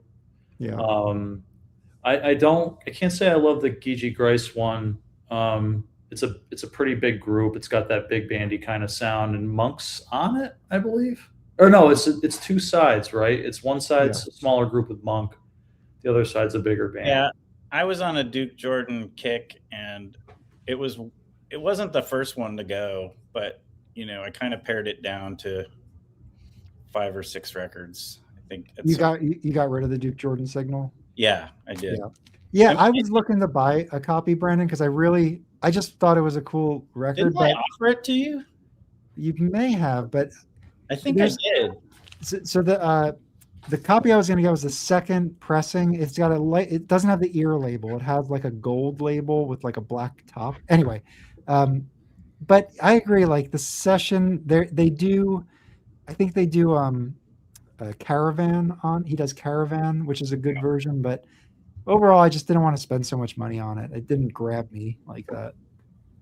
Right, but I think that at that point you were spending a lot less than you would eventually start spending.